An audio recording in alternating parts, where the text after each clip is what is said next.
All right. Hello, everybody. Welcome back to the channel. We are here live for the market close AMD Q1 2026 earnings. I am here with Tanner, Jose, and Neil will be here soon. Tanner, how you doing? I'm doing good, man. I'm doing good. A lot of the AI infrastructure names are rocketing. Shopify is having an unbelievably terrible day, even though they did great earnings. Palantir in a similar boat. So it's not the day for software, and it's all the great days are for AI infrastructure. But luckily, we're covering AMD tonight, so it should be good. The market's saying it's going to be a good day. Yeah. First of all, S&P is at all-time highs. Obviously, there's been a lot of momentum right here. Oil actually down on the day, so that's good. Regardless of the names that are down, whether it's a Palantir, a Shopify, or even a Meta, the names that matter are going up. Micron, SanDisk, Intel, and obviously AMD is the big one that we're going to analyze today. Let's bring on someone else to the show who's very early AMD as well. Couch, what's up? Hello, everybody. How are we doing today? We're doing good. Couch, I'll give you the first word because I think you've been in AMD earlier than most people. What is your thoughts on the 50% rise this year, and then what are you expecting going into the print today? It's very stressful. I can tell you that. It's very stressful going into an earnings report when you're up. Oh. We don't have shut down by big tech. We don't have enough tokens. They messed up Palantir's earnings call yesterday, and now... Dude, that was so funny. That image with him with holding 3 mics. Okay, we lost. There he is. All right, Neil, go ahead. You're back. Yeah, we lost you for a bit. Yeah, no, I saw. So expectations are high, but I don't know, based on especially Intel's numbers, I just don't see how... You see that $9.92 billion in revenue? I don't see how AMD is not at least 10.3 billion for the quarter. But even that's not going to be enough. I think the market is looking for a lot of growth ahead, maybe more momentum, maybe a deal with Anthropic. I don't know. That's the new OpenAI. It's like the Anthropic is the OpenAI of the early 2025. But yeah, more signs of acceleration in growth and demand for the whole product portfolio that AMD offers. And remember, the guidance that they gave us for the next 3.3 to 5 years, which was last year, means that they are still expected to grow an insane amount, like $100 billion for data center. I mean, that number is very, very big. So I'm expecting a very good quarter. Is it going to be enough? I don't know. I mean, I guess you just spoke about Shopify, which is an excellent company where revenue accelerated. And that one's down 15-16%. I actually just made a quick post on it right now on X, and it seems like Harley liked it. So that's a good sign. But yeah, like Tanner said, it seems like names like AMD are no matter what going to go up, and names like Shopify, great company, yes, maybe in the software basket, are getting punished. Even Palantir, isn't Palantir down today? Yeah, yep, 7%. Yeah, okay. So I guess growing 85% year over year, accelerating is not good enough. Last quarter on AMD, they beat on revenue by 6%. They beat on EPS by 23.4%. The stock 24 hours after posting that earnings fell by 17.3%. That's actually when I bought at around 208. So that was my entry. Not a massive position, but that was a little bit for me. So the fact that going into this print, they're going to have to probably beat 6 and 23, as you said, Tanner, but the stock's up 50%. And what was it, 80% from the lows at this point? I mean, I could understand Neil's point that put in the chat, do you feel a lot of pressure? I mean, imagine Nvidia was 230 going into the print. I think, people would feel a bit more scared than excited. Yeah, they end red way more often after earnings than being green. I'd say maybe 60, almost 70% of the time they end red, according to Earnings Hub here. Let me see if we can get Jose on. Jose, are you there? He said he was going to be a little late, but he's there. He might not be fully connected yet.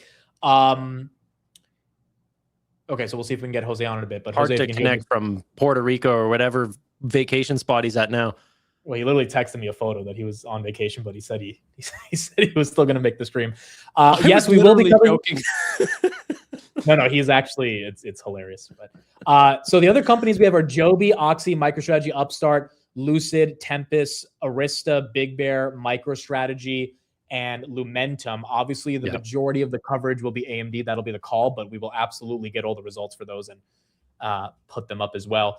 Here's the question to you, Neil. Did the CPU shortage that Intel highlighted 8-1? I mean, you know AMD better than I think me and Tanner. Is that a legit reason why AMD could beat expectations by like a lot more than what the streets? Look at this guy. Look at this freaking this guy, bro. I'm enjoying life. What's going on, guys? Are you pulling a carp right now?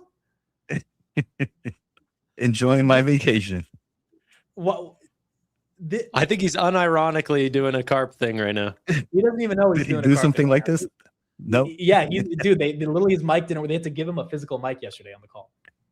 Oh yeah, I don't have my full setup, but I'm like AMD's earnings. I have to do this vacation off mode for a bit. Okay, so Jose, I'll throw the question to you then, Neil. Does AMD have to have a massive beat on this CPU thesis to get the print today? I mean, to get the print today, yes. I think though for long-term investors, it's more of just the continuing to hear the bullish thesis of this CPU shortage.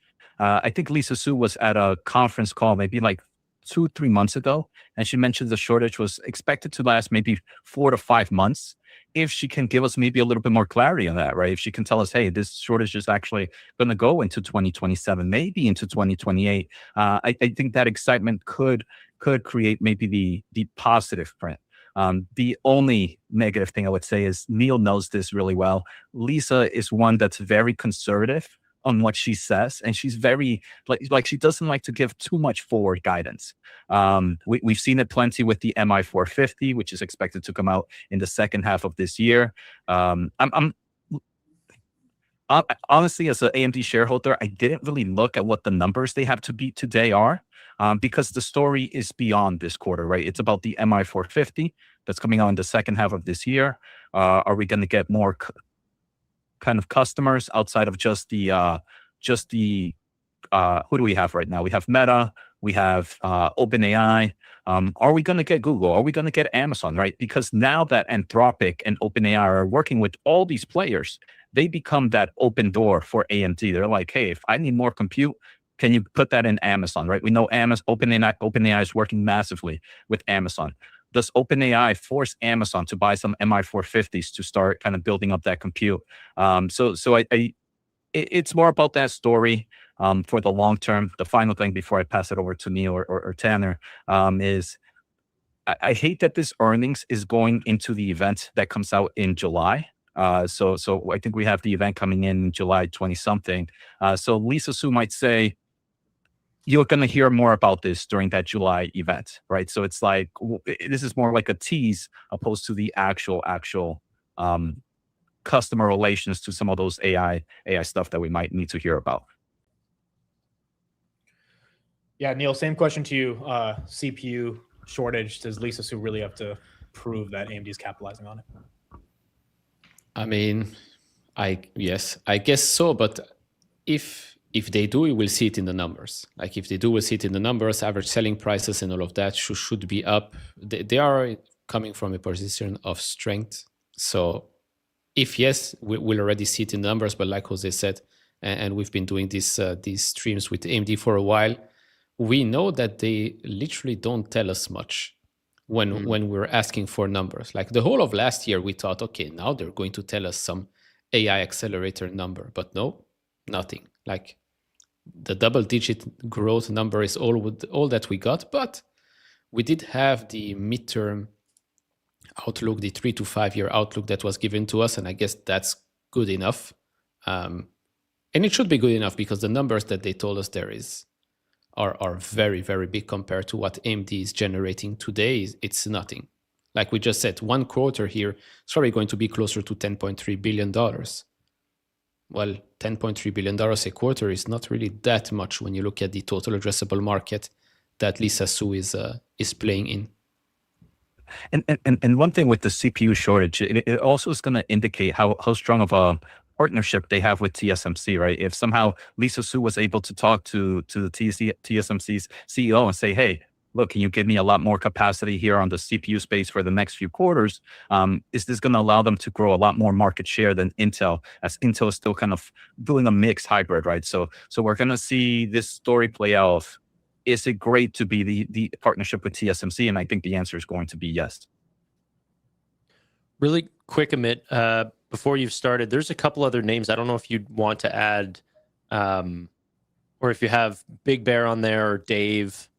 I have Arista Big Bear. Networks. Yep, we have Arista. Let's add Dave. Tempest. Tempest is up there. Yep. Do you have TMDX? I do not. Let's do TMDX. Transmedics down 2. Dave down 5. Has Dave had a good year? I think so, yeah. Yeah, they've been growing like 60+% year over year for a while. This is one of the only fintechs that's green. Look at that, 20% this year. PayPal was down 10% today. I don't know why that was down. Oh, why? Does it need a reason? What do you mean? Do you have Lucid up there? Yes, we have Lucid. Astera Labs, Copang. Yep. I don't have that one. I'll add that one. Navitas. Oh, Navitas. Okay, we got that. That's a big one people care about. Navitas up 10%. All right, so there's a lot of, this is going to be a little madness. Obviously, AMD will be important, but AMD, remember, guys, is usually 4:15. So we will have 15 minutes before. And hopefully we're going to see what happens. Pump or dump is 50-50. It's 50-50 on my side. I have 56.44. Up 44, down 56. People are saying Ouster is also reporting today. Okay, so we'll add Ouster as well. All right, so we got 1 minute. Put in the chat if you are long AMD and you trimmed, if you're diamond handing your AMD, if you just bought AMD, or if you're not touching it. I mean, there's 1 of 4 scenarios. Put in the chat which one you are in. I think the majority, I would say like 60% of my chat, and I would imagine 70% of our collective chats probably have some exposure to AMD. Many of that direct exposure. And so this is a big one for retail. This is one that retail has been buying heavy since April of 2025, long before that, but obviously it got down to $70 around the time, and retail took a big shot on it. It's done very well over the past year. And now we just have to see if Lisa Su can fully deliver here and keep this going. I see a decent amount of trims, but I see a lot of people with these diamond hand emojis. So let's see, is 400 on deck? I think it's a 10% move up or down. So we're looking at like 380 or 315 up or down here. I mean, to go to 400, I think they have to come out with some insane guidance. All right, Tuesday, May 5th, 4 p.m. The stock market is now closed.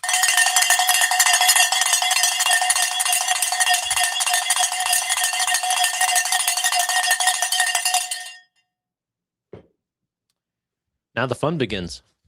Now the fun begins. SPY does not close at an all-time high. We actually dropped $1.50. I'm looking at some of the put flow. 5 million worth of puts were bought just before the close on the SPY. Maybe someone hedging, or maybe someone getting a bit bearish right there. But 725 is where we peaked. 723.71, still up 0.79% of the day. Nvidia ended up having a red day, 196.50. Palantir, 135.91, down 7%. Shopify was down 15%. Hood up just a little because of some of the big BTC momentum, 81,600. SoFi, that stock was down about 1%. Coinbase was down 2.5. Micron, 11%. Green, 640. Absolutely incredible run. SanDisk also hit 1,400, closed above 1,400, up 12%. And then Intel hit 110, closed at 108. Obviously, these three were absolutely massive. Bloom Energy, that was back up 295. That was up 2.25%. You got SoundHound, that was down 3%. Oracle started catching a bid, up 2.87. Iren also got a bit of a breakout with the acquisition they did this morning, 54.74. Nebius, 175.92, basically flat. And then CoreWeave, up about 2%, 127.89. Okay. Here we go. Let's start off. Tempest, they beat by 35% on EPS, negative 13 cents versus negative 20 expected. They beat by 1% on revenue. Tempest is flat.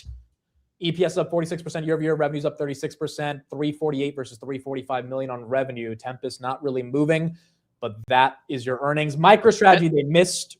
Go ahead, Tanner. Tempest is falling now, down 4%. Why am I not seeing it on Webull? It just went away. Oh, I saw the candle. It wicked to 51.40, then it came back to 53.79. Is it still there? It's still down 2.5. Okay, I don't know if it's not potentially showing. I don't know. Okay, we'll check that in a second. SMCI is up 1. MicroStrategy missed by 102%. They lost $38 a share. The street wanted them to lose 18. They missed 1% of revenue, 124 million versus 125. Again, the earnings are never relevant for MicroStrategy. It's just the price of Bitcoin. But they did miss. Yeah, the fact that there's even a guide is funny. Yeah, MicroStrategy acts up 20% this year. So, it's been uglier for Bitcoin, but MicroStrategy has started to make a comeback. Tempest now is down 4%. I see it on the screen, 52.29. SMCI up 1. I don't have their numbers yet, but that one is slightly green.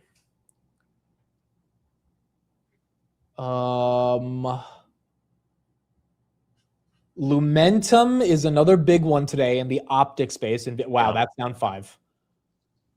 That's down 5. I don't have the numbers on that. I do have the numbers on Lumen, which is different. Oh, no, this is it. Down 7%. Okay, never mind. I have the numbers. Okay, so EPS, wow. Negative 47 cents versus negative 1%. They missed by 400% on EPS.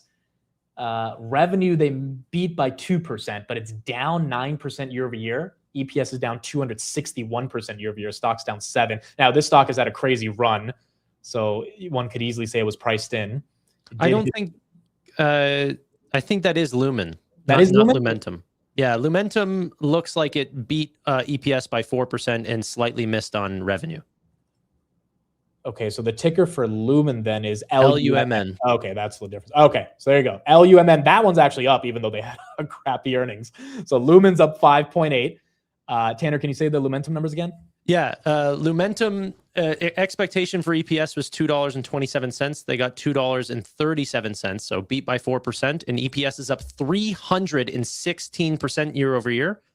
Revenue was expected at 810 million. They got 808 million, so marginal miss, but revenue is still up 90% year over year, or even 21% quarter over quarter. So huge growth on Lumentum, but the stock is down 4%. Yeah, and it seems like the stock is down just because it ran up a lot going into the print, like almost 40% for the month. So yeah, or people are looking at Lumen's numbers. Yeah, or maybe that. AMD is in 10 minutes, guys. AMD is in 10 minutes. Don't have that yet. But look, if you're bullish optics, which you kind of have to be, as that's the new sector that's breaking out. I mean, Lumentum and Coherent are at the top of the totem pole for it. Pretty good beats across the board, right? And the guidance for Light came in pretty high as well, almost I think $1 billion on the top end, which would be another crazy growth sequentially and year over year. Yeah. Okay. Coherent is also down 2 with Lumentum. Next one is Arista. Missed by 1% on EPS, 80 cents versus 81 cents expected. Revenue, they beat by 3%, 2.7 versus 2.6. Arista's down 6%. EPS up 23%, revenue up 35% year over year. Again, a lot of these names that might go down, they were up a lot. Arista was up 27% year to date. Over the past month, it was up 40 or 35%. So Astera Labs is out, apparently. It's up 4%. Double beat. Oh, Transmedics down 12.6% right now. 13%. Astera beat by 13% on EPS, 61 versus 54. Revenue 308 versus 292. That's a very healthy double beat. EPS up 85% year over year. Revenue up 93% year over year. A-Lab up 4%. TMDX is down. To be honest, TMDX is a very interesting company with organ transplants, but if Microsoft can't catch a bid because they're not inside of the AI supply chain, I don't know if organ transplants are going to catch a bid right now. Navitas is down 8% right now. Oh, Down 6. SMCI, they beat by 34% on EPS, 84 versus 62. Revenue, they missed by 18%, 10 versus 12 billion. That stock, I don't see it really down. I mean, it's down at 30 cents. Revenue still up 123% year over year. EPS is up 171%. For some context, they just did 10 billion in revenue. Their market cap is 16 billion. So a lot of that demand, especially from investors, has shifted to Dell, which is one of their biggest competitors. But SMCI not getting the pump here. Yeah, one of those numbers is the gross margins for that company continues to go down. I haven't seen it, but I know that's one thing investors tend to look into. I mean, and how does revenue always miss by such a large margin? It's like a $2 billion miss. It's insane. Yeah, they always overpromise, Neil, right? It seems like they always overpromise, and then they're like, "Don't worry, we'll put it next guidance." The next guidance, they're like, we'll promise for next guidance." Yeah. But at one point, they were under promising and over delivering in like early 2024. So yeah, that has completely shifted. To your point, Jose. Dude, Was it before the accounting scandals or after? Yeah. Which one? It was probably before. This might be the greatest earnings beat of all time. Joby beat on earnings revenue by 20%. Expectations for earnings was $20 million. They got $24 million. And this is up from $0 in revenue year over year. And EPS beat by 43%. They got negative 12 cents versus negative 21. So just getting started. Lucid missed by 23% on EPS. EPS is down 41% year over year, negative 280 versus negative 230. Revenue, they missed by 21%, 282 versus 385. Lucid stock is down 1% again. Did you check Upstart? Upstart missed EPS by 158%. Oh my goodness. They beat on revenue and they're down 10%. So this is AI underwriting for loans. Yeah. I guess it's not going well. And SoFi is flat after hours. I'm honestly not sure because their originations have skyrocketed and EPS can be a little bit like if this is some sort of gap metric, like they did beat on revenue. So who knows if this is some sort of tax thing or something. Like I don't know how they missed that EPS number so bad. Ouster's down 8. I honestly have no idea what this company does. I heard about it 2 days ago. LiDAR or something. Jose, do you both, is it part of the semi stack or not really? If it is, I haven't followed this one. I don't know as much about it. Okay, Ouster is down 8. I'll try to get the numbers. ANET's down 9 now. ANET getting hit. SMCI pivoted. The stock price, maybe not pivoted the company, but 7%. That flipped. Navitas, they beat by 20% on EPS, negative 4 versus negative 5 expected. Revenue, they beat by 5%, 8.6 versus 8.18. SMCI now up 10. Navitas it was down 8, now it's down 4. But you have a double beat. Yeah. On Navitas. TMDX, dude, my goodness. 16%. Yeah, with Upstart, I'm looking at the press release. I'm not seeing any comment like it's a pure net loss of 6.6 million. I'm not seeing like a little asterisk that explains one-time impact. Yeah, adjusted margins went down too. Yeah, it doesn't look good. It looks even better for SoFi if you ask me, but I don't make the rules. Arista Networks, 87 versus 81 on EPS. That's a beat by 8%, up 31% year over year. Revenue 2.7 versus 2.6. That's a beat by 3% year over year, up 3.5. ANET is still down and ALAB is up. So ALAB, the opposite, but both with, I believe, a double beat here. So some of these names that are double beating, again, it's just like either they ran too much or the initial reaction is negative, or they're just in the wrong side. Like TMDX, they could have done a gazillion dollars of revenue. Organ transplants is not what people are excited about right now, unfortunately. it seems like there was a semiconductor equipment onto that reported earnings today too. The stock is down about 5%. I was seeing on chat. I don't know if that one you have on the list. If you have the ticker, let me know. Navitas, are we flipping? Navitas just flipped, went from down 8 to up 2. Oust is down 16, 24.63. Market cap is 1.82 billion. So this is one of the smaller companies. I don't have the Dave numbers, but Dave is up 1.7. SMCI getting a move right here, 12%.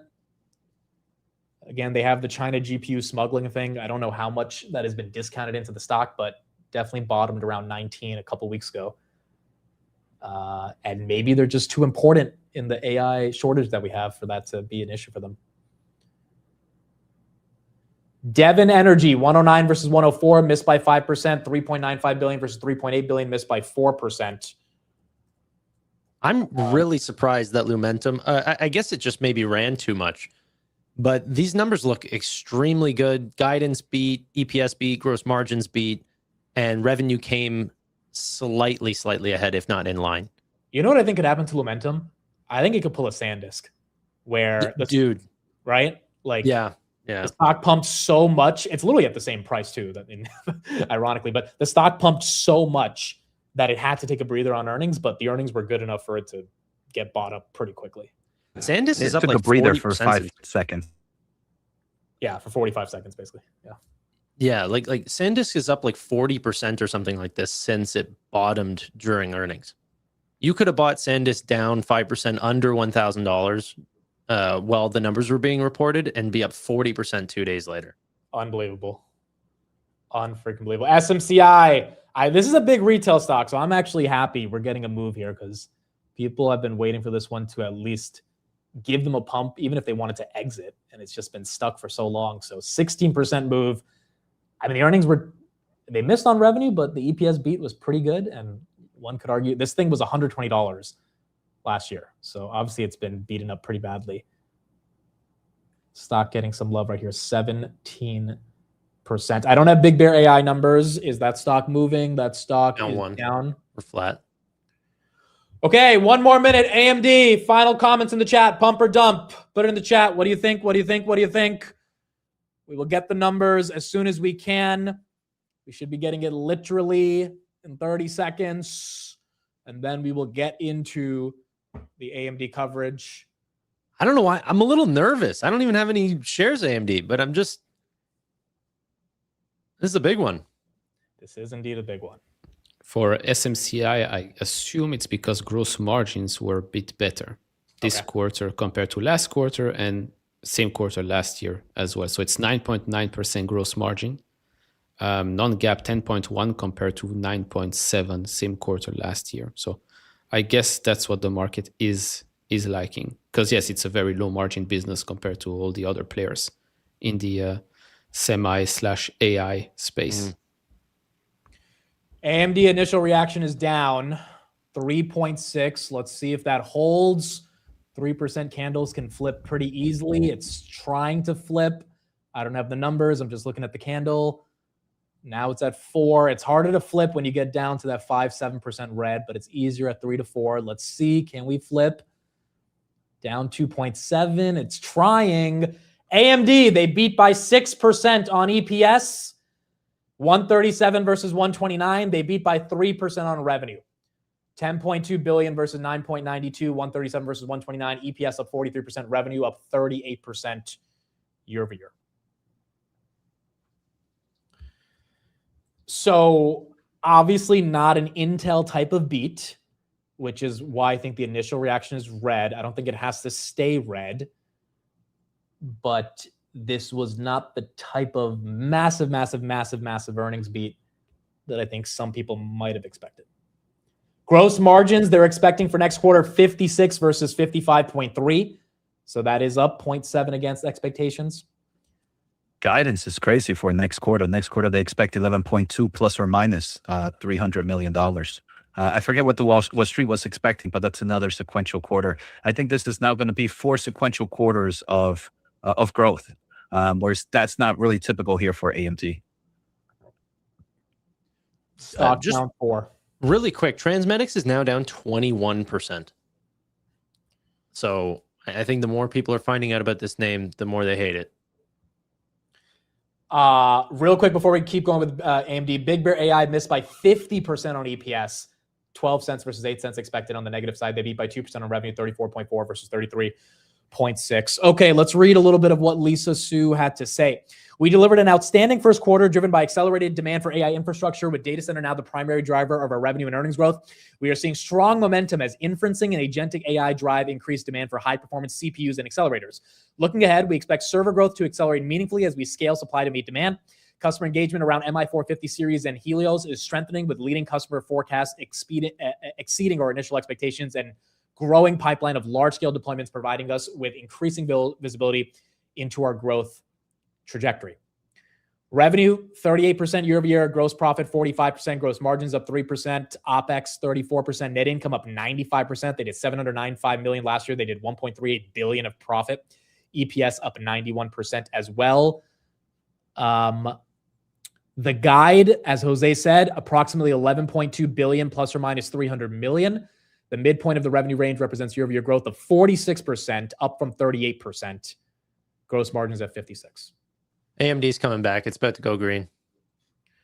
Are we about to go green? Yeah, we're green. We're green.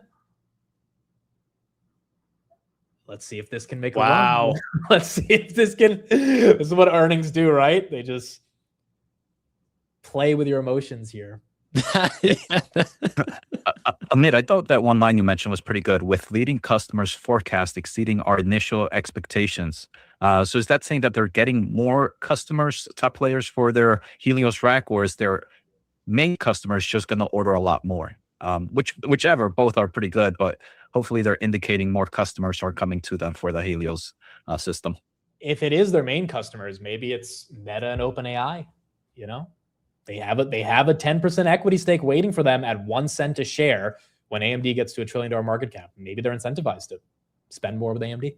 Their data center segment grew by 57%. Isn't that a huge acceleration on the data center side? Yes. Yeah, and you still don't have the MI450, right? So it's still pretty much mainly CPU driven. Yeah. AMD up 1.5. Amazon just released their 13F. They sold all of their IONQ and they bought more Marvell.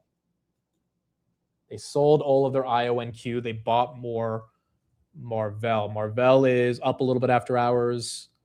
IONQ is down a little bit. AMD now +2. Wow. That's a new all-time high, by the way, 364. Yeah. 362.79 was the previous. I mean, dude, not a lot of stocks easily can go down 5 and recover. I mean, it's tough on earnings. The fact that it's doing it is very impressive. And there's something the street likes in these numbers, even if it's not a massive EPS and revenue beat. Let's get a little bit more coverage here on AMD. Let's got the numbers. Christina. On the top and bottom line for Q1. So EPS $1.37 adjusted on revenues of $10.3 billion. So both those are a beat. For the data center revenue in particular, because that is a huge driver, that came in at $5.8 billion, higher than estimates, also a record for the company. They're saying it's driven by their CPUs as well as the ramp of their GPUs. Specifically for gross margins, perhaps that added to the initial dip that we saw in the stock. Gross margins for the quarter came in at 55%, so a little light than what the street was anticipating. And then now for the Q2 guide, so Q2 revenue guide of $11.2 billion. That midpoint is higher than what the street wanted. Same thing for their gross margins at 56%. So just 1% higher. So perhaps that's the reason why the stock's not jumping as much. And then just one line from the CEO in the press release. They're seeing strong momentum as agentic AI drives increasing demand for CPUs, something we heard from Intel. We'll probably hear from ARM tomorrow. And then looking ahead, we expect server growth to accelerate meaningfully as we scale supply to meet demand. So the market is, I guess, parsing over these words, and I'll come back with any more comments that are on the investor relations site. Guys?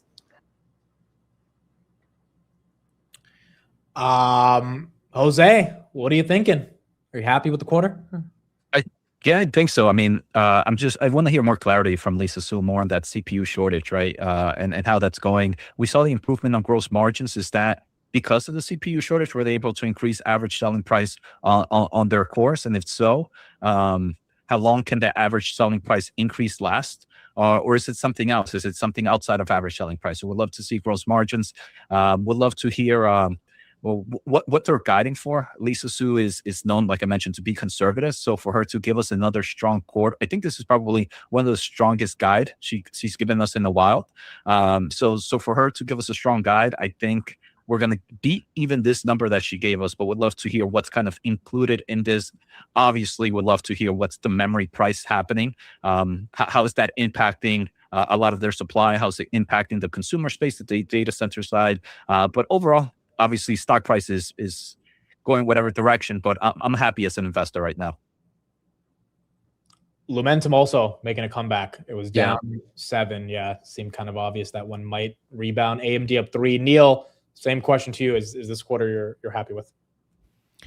I am happy with the quarter. I do have some questions on the client business. I was expecting maybe a little bit more, but seems like data center is growing quite nicely, 57% growth year over year. Just an FYI, it's now at $5.7 billion business.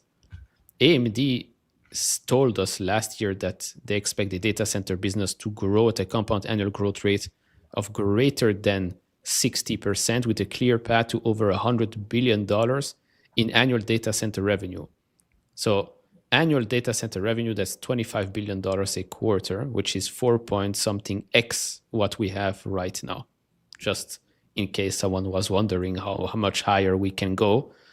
We can go, and we have to go much, much higher in order to reach their own guidance. And like Jose said, Lisa Su is not one to put out guidance out there if she doesn't think she will achieve it. Neil, quick question. You mentioned client. What surprised you about the client again? So client revenue is up 25% year over year. Last quarter was 33.9, 2 quarters ago 46.2. So I was maybe thinking that it would be a bit stronger based on the whole momentum of the client side of the business that I was expecting since Intel reported. What do you remember what Intel reported? I'm just wondering, because I know Lisa Su during last guidance mentioned that she was expecting weakness in the client side, mainly because of the of kind of things like the memory prices. So Intel was client computing group was $7.72 billion, which is still their biggest segment, by the way. But that was only up 1.28%. But I assume that AMD, being in a much better position, is going to grow. But okay, fine. It's still over 20% growth. So AMD's over 370. And as per the information, Anthropic commits to spend $200 billion on Google Cloud and chips. Google trying to go for 400 after hours. AMD 371. That is a new 373. It hit 5% on AMD. Googs is, I believe, closing in on Nvidia now with market cap. What did I say last week? If not has overtaken them. Definitely overtaking them in the after hours. Google in the after hours is the biggest company in the world. Nvidia's got to be down if Google's. Screw you, Google. Nvidia is flat. Google's 2%. Yeah, that is 850 times 12.5 billion shares outstanding. I mean, that is 102 billion they just added in market cap. They're at 4.81 trillion. Nvidia closed at 4.7. Yeah, Google just became the world's largest company. Yeah. You didn't want to trust my math on that, eh? You had Dude, I don't trust Canadians. What I told you. Maybe I was doing that metric math or whatever. You guys have communist math, bro. What am I supposed to do? AMD 375. 370. I mean, I kind of think this Anthropic news is also helping AMD. It's just more spend. Yeah. Right? Yeah.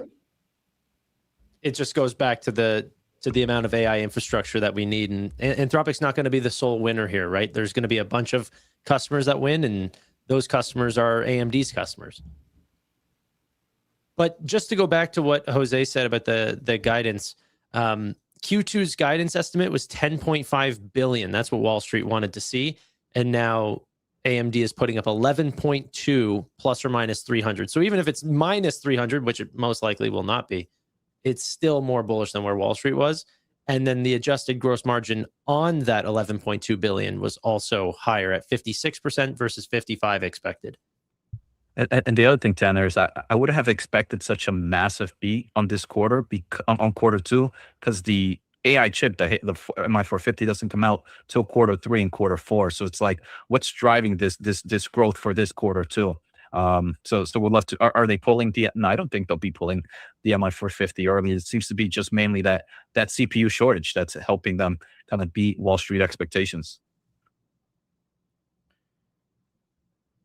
This is pretty freaking incredible. Google is very close to there it is, 397.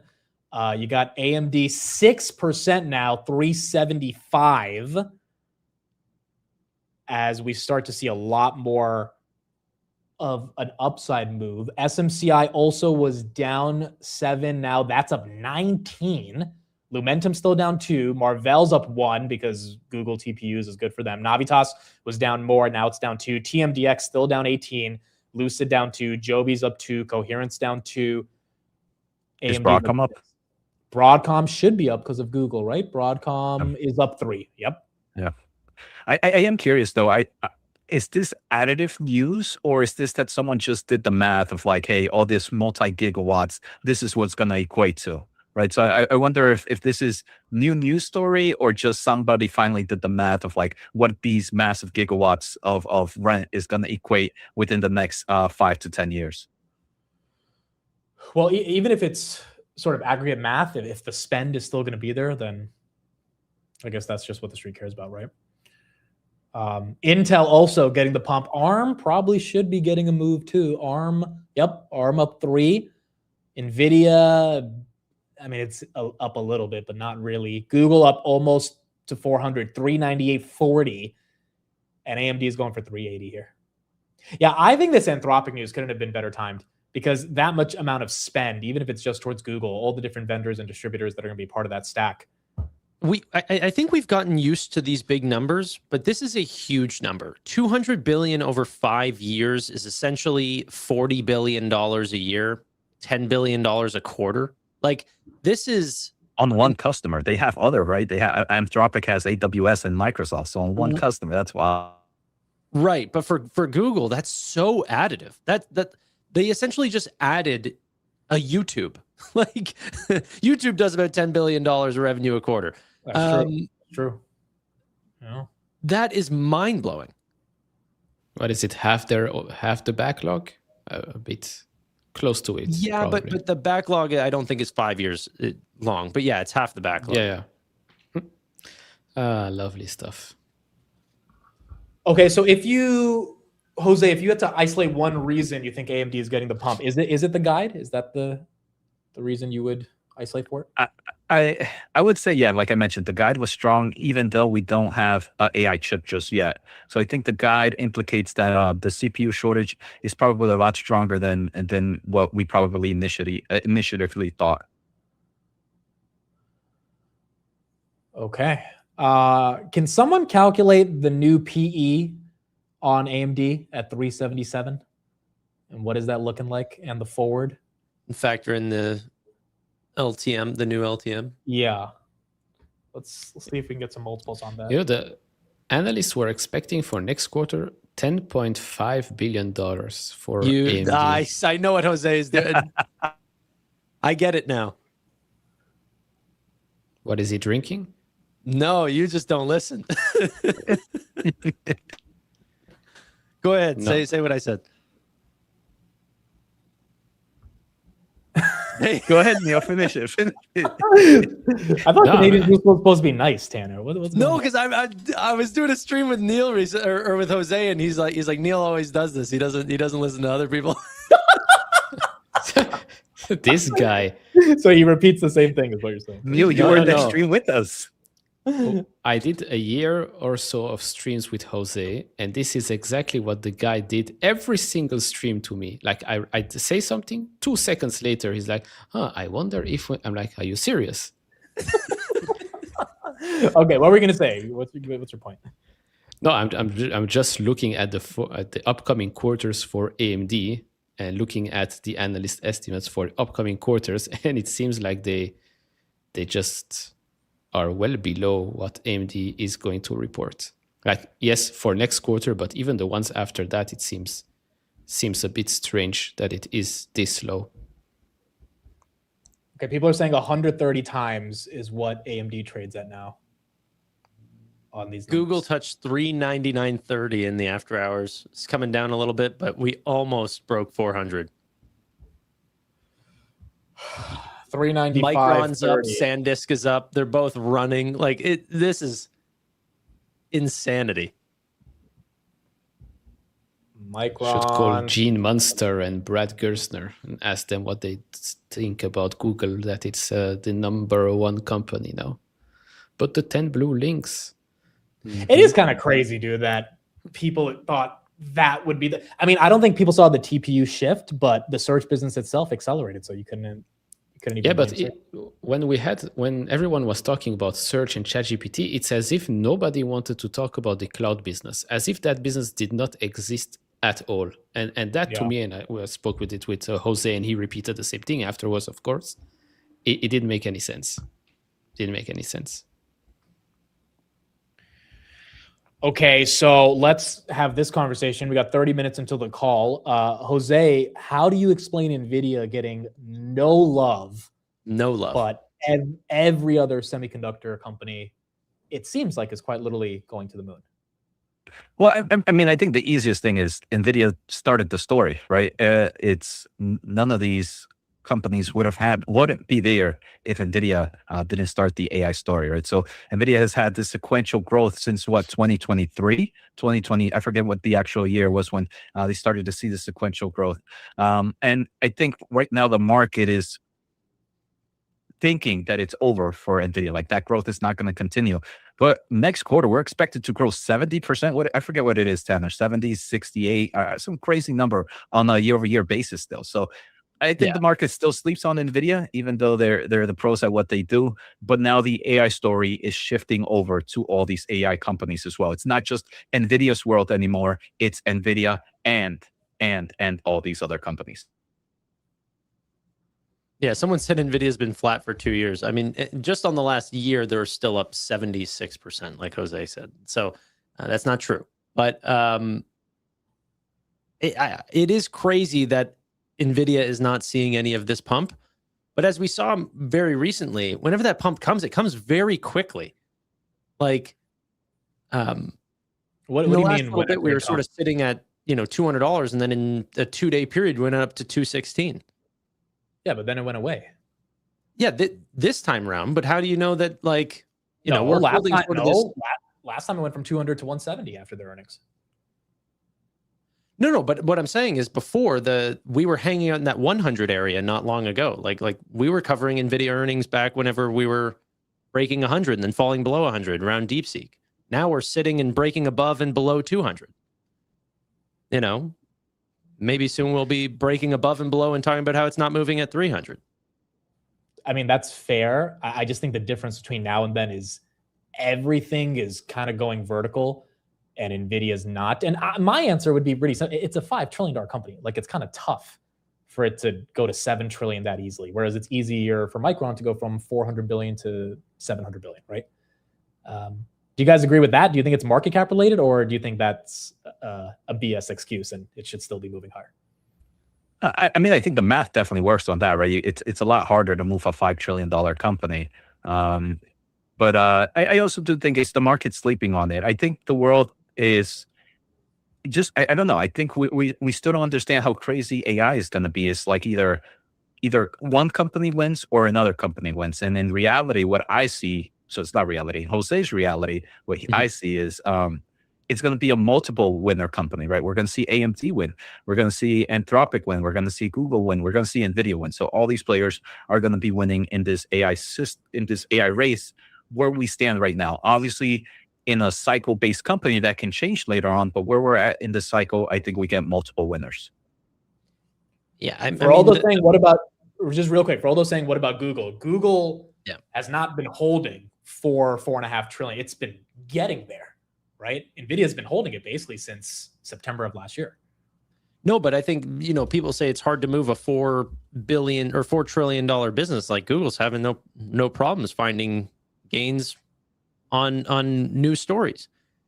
But I also wonder how hard is it to be that first one to move, right? Like how hard is it to go from 100 billion to 1 trillion, and then how fast can the second and third company do it? Or for like 1 trillion or 5 trillion, is it harder for the first player to do it and it becomes easier for the other companies? Because then investors' mindset or psychologists is like, oh wait, $5 trillion isn't the top, right? It can still go here from there. So I wonder if there's some psychological mindset that goes on to being the big player. Apple was the first company to break $1, $2, and $3 trillion, and Nvidia was the first company to do 4 and 5, and they did it in the exact same year. Nvidia did 4 and 5 in the same year. I don't know if that's the thing that's holding them back or not. Like you said, we had a conversation earlier, and it's like the market is not even thinking about LPX or like the Grok chips or any of these things. I don't think they're thinking about standalone CPUs. They're obviously, I feel like Jensen's coming out and he's talking about AI in general, and he's talking about why it's not a scary thing or why people are going to continue to have their jobs. He was just had a great interview with Becky Quick. But I think while he's doing that, you have a bunch of these press releases specifically talking about large customer orders. And I feel like we don't see nearly as many press releases regarding NVIDIA and the large deals that they're signing, even though the numbers on NVIDIA dwarf all the competition. Like even the numbers, the top and bottom line numbers that Google puts up versus NVIDIA is a joke. And I'm a shareholder of both. Like I love them both, but it's crazy that Google's now the biggest company. They don't even grow remotely in the same league.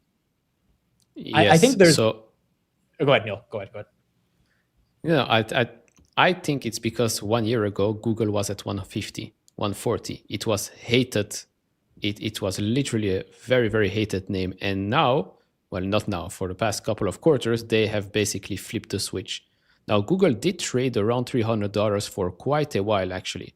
Like around 300, 310, just below it since November, I think. So it did take a while until it stabilized and then went back up. But the big difference is that 2025, Google was $150, completely hated, misunderstood. And now they're just crushing it. Every single segment is growing. The cloud business is exploding.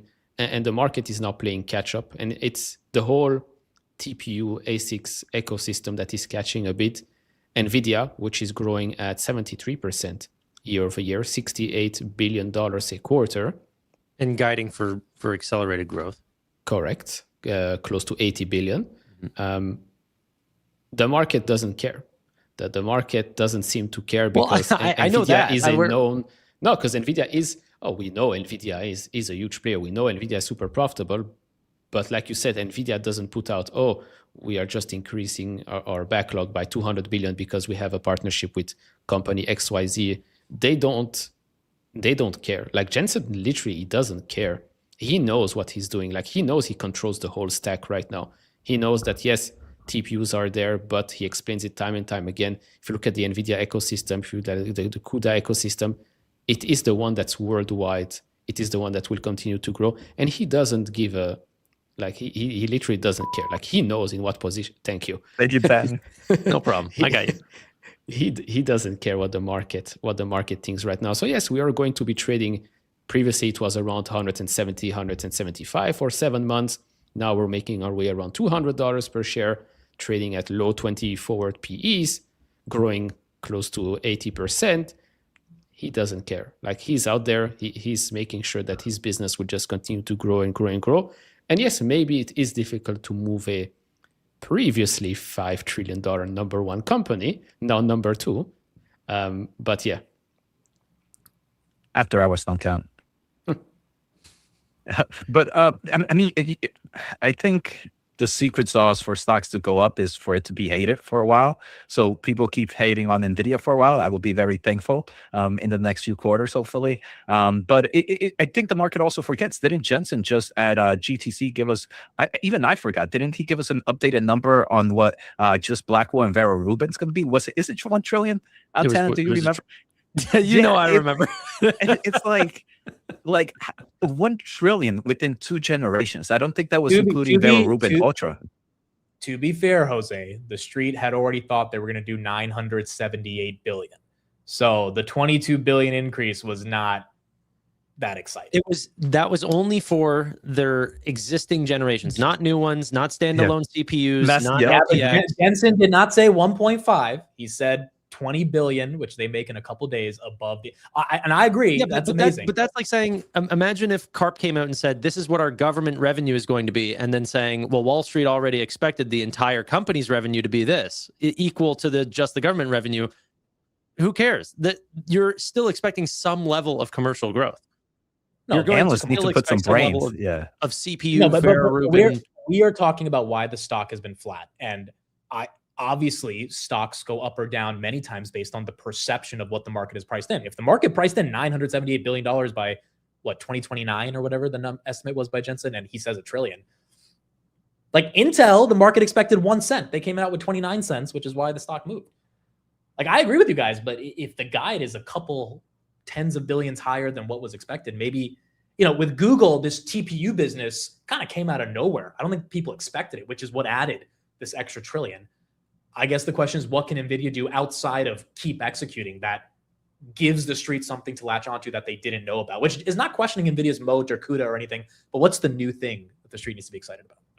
Well, I think like Tana mentioned, maybe they just need to give us like the actual CPU standalone numbers. Like, hey, if they come out and say CPU is going to be X billion dollars within the next 2 years, that could help. Or just the LPX, right? The LPU additive. They mentioned this 25% opportunity from what they get. But and like Fandango here says robot something. But I think they still have so many products inside of their product log that most customers and probably even most analysts don't even follow that much. If they were to just give us those numbers, I think it could create a great reaction on the stock.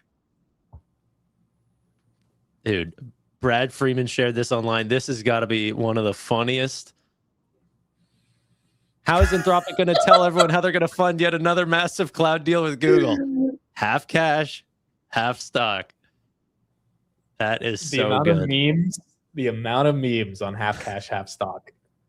Were you guys able to finish that interview? I couldn't pass after like a minute. It was like No, he did a big press tour today and was way more normal. I think he. Did you catch any of it? I didn't thought it was going to be viral. Did you see any of the new stuff he said today? Did he explain? No. He was on TBPN and he was on Fox. I've only seen a small clip on it, and it was just right before we went live. But his cadence was like he sounded like a human being. Yeah, I still can't believe that TBPN got acquired by OpenAI.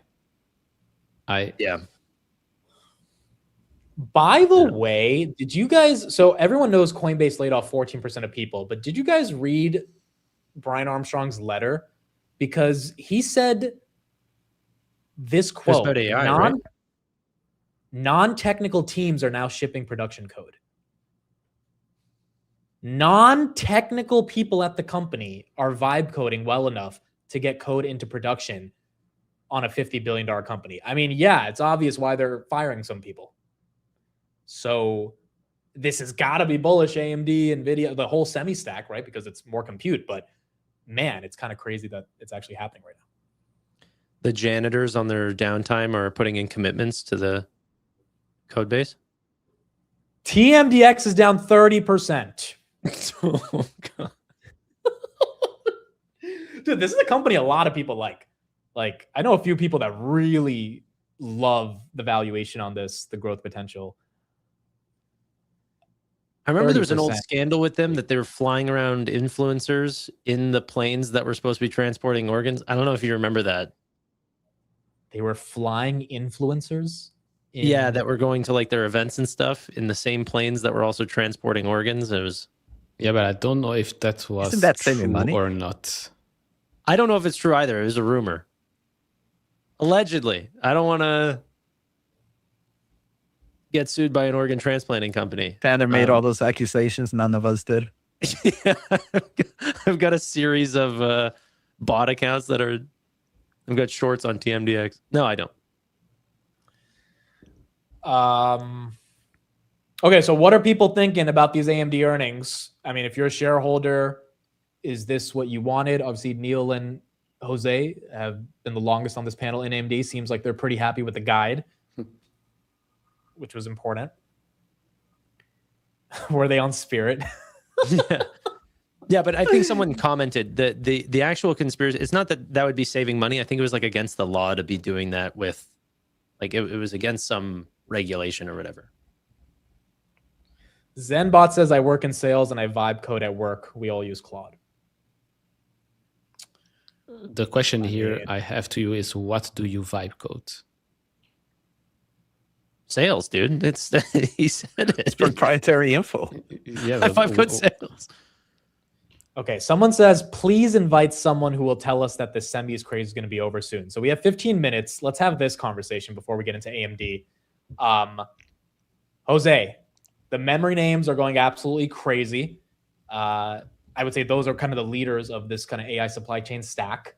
I don't think anyone wants the semis craze to be over because technically that's the end of this bull market, at least for now, if the semis let go of their leadership, because they are what's keeping this bull market alive, I would imagine. But obviously there are names that are feeling overextended and people have a lot of FOMO. I guess, Jose, how would you deal with seeing a lot of these names run and potentially not being in them? I mean, I'm not going to lie. The market gives us opportunities. There's times, just a few months ago, a lot of these stocks were down massively, right? So it's like, take that opportunity to learn if you're getting FOMO right now to buy when the market really hates the stocks that you like. Now, do I think the semi craze is over? Obviously, I'm a semiconductor bull, but no, I mean, based just on the amount of spending that we're expected to get on AI. And AI is at a place right now where if you don't keep running with it, somebody else is going to. So that it's like we can't stop this technology from moving, and like we can't stop it, because if we're not doing it, if Google's not doing it, OpenAI is going to do it. If OpenAI is not doing it, Anthropic is going to do it. So it's just a race of who gets to AGI first. That's where we're at right now. It could take 2, 3 years, 4 or 5, whatever. But the rate of innovation is going to continue. So where we stand, I wouldn't be buying semiconductor stocks right now, but I wouldn't be trimming a lot either. I think this run is going to last a while, and I'm happy to be part of it. So AI craze is going to continue, in my opinion. Jose just lost a ton of subscribers. Just told his semiconductor audience to not buy semi stocks. What the chip just happened? Yeah. All right, we got to plug it. That is Jose's newsletter. Please make sure you subscribe, because that'll keep you up to date. But Jose, you don't think it's? Do you think SMH up 40% year to date is extended, or do you think it's toppy for now, or do you think this is just the inevitability of all this spend at the end of the day? I mean, I think I don't. When I mean don't buy, it's not that I believe stocks aren't going to go up. But when I look at stocks or an investment, I look at risk to reward ratio, right? Is how much is priced in. It doesn't mean everything is priced in, but it's like 60 to 70 priced in. And if like 60 to 70% is priced in, am I really willing to buy like that other 30% price in? Like that to me doesn't, the risk to reward ratio doesn't go in my favor, right? With companies that were hated. I mean, most of you guys own Google here, right? Google with that 150 was like, all right, it's, the risk to reward ratio, I'm pretty sure if you look at it, it's like, oh, where are we? The risk is so low and the reward is still so high if the thesis plays out. So with a lot of these names, I think even if it's not all priced in, to me, 50%, 60% is priced in, at least right now. Obviously, that can change if we get a little bit more updates. If robotics ends up speeding or going faster than expected, I think that can change the whole ecosystem even more, or new technology. So there's variables that can change that risk to reward ratio. But where I see it right now, most of these names in the semiconductor, the risk to reward ratio is not in my favor. I think like Max 7s are the ones. But luckily, the market always finds some bearish thesis. I think just on March 30th, we had like crazy stocks. Astera Labs was below 100. Credo was less than 100, right? Nebius was less than 100. CoreWeave was less than 100. So that was like, what, 2 months ago? The market gives us those opportunities. So if you're playing out this thesis, to me, it's like right now, Max 7, but there's going to be a time within the next 3 to 6 months where we can go, oh, look, the risk to reward ratio is back on my favor on high beta names. Let me go back to those high beta names. So to summarize, you think semis are overbought, but you think the risk to reward will get better if they take a breather, and that's when people should take advantage of them, not at all-time highs, basically. Yeah. So risk to reward ratio is not there for buying, but still not there for me for trimming, right? Because there's still that opportunity, that gap. So for the gap on holdings is fine, because that's what I originally bought them for, right? To kind of get that full potential. But to put that new money in, it doesn't match where I want to have my entry price point. And like you mentioned, innovations in technology, I believe can shift over time. But that's something you have to keep understanding what's moving within this technology. Basically, we rather buy Meta at $600. Yeah, it's so crazy, right? Because it does feel like the run is overextending, but you also have to match it with, okay, well, if there's now going to be these tools that automate themselves, can start making decisions, can help oversee other parts of the business, it's like, how much growth is there? Like Elon says, like, how much growth per capita can you have if you take out the per capita? Like, you know, so I don't know. Like, we could be still an early stage in this build out, but because some of these names have run so much, it's just insane to watch. It's insane to see how much pricing power memory has right now, and watch it go from, you know, $1,000 for SanDisk up to $1,400 in 3 days.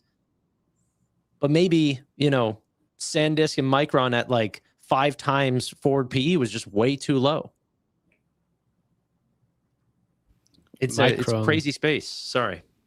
No. Micron CEO, said that, I don't know when, today or yesterday, he said we can only support 50 to 2/3% of customer demands currently.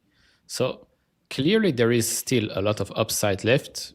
Could we peak in 2027 but still grow? Peak in the growth year-over-year comparison?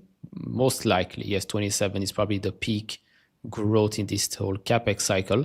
That doesn't mean that suddenly we're going to see so much less demand. It's still going to grow, just slower, is my read on this whole thing.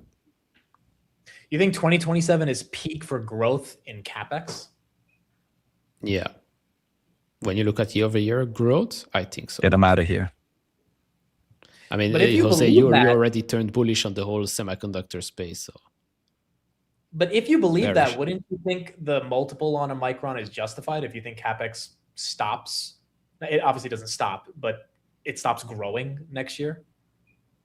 No, because I think there is still too much demand. The backlog is just so big and the prices are going up. Like prices for CapEx, most of the big tech companies last week said they're increasing CapEx because the prices have gone up. Right. Yes. Yeah.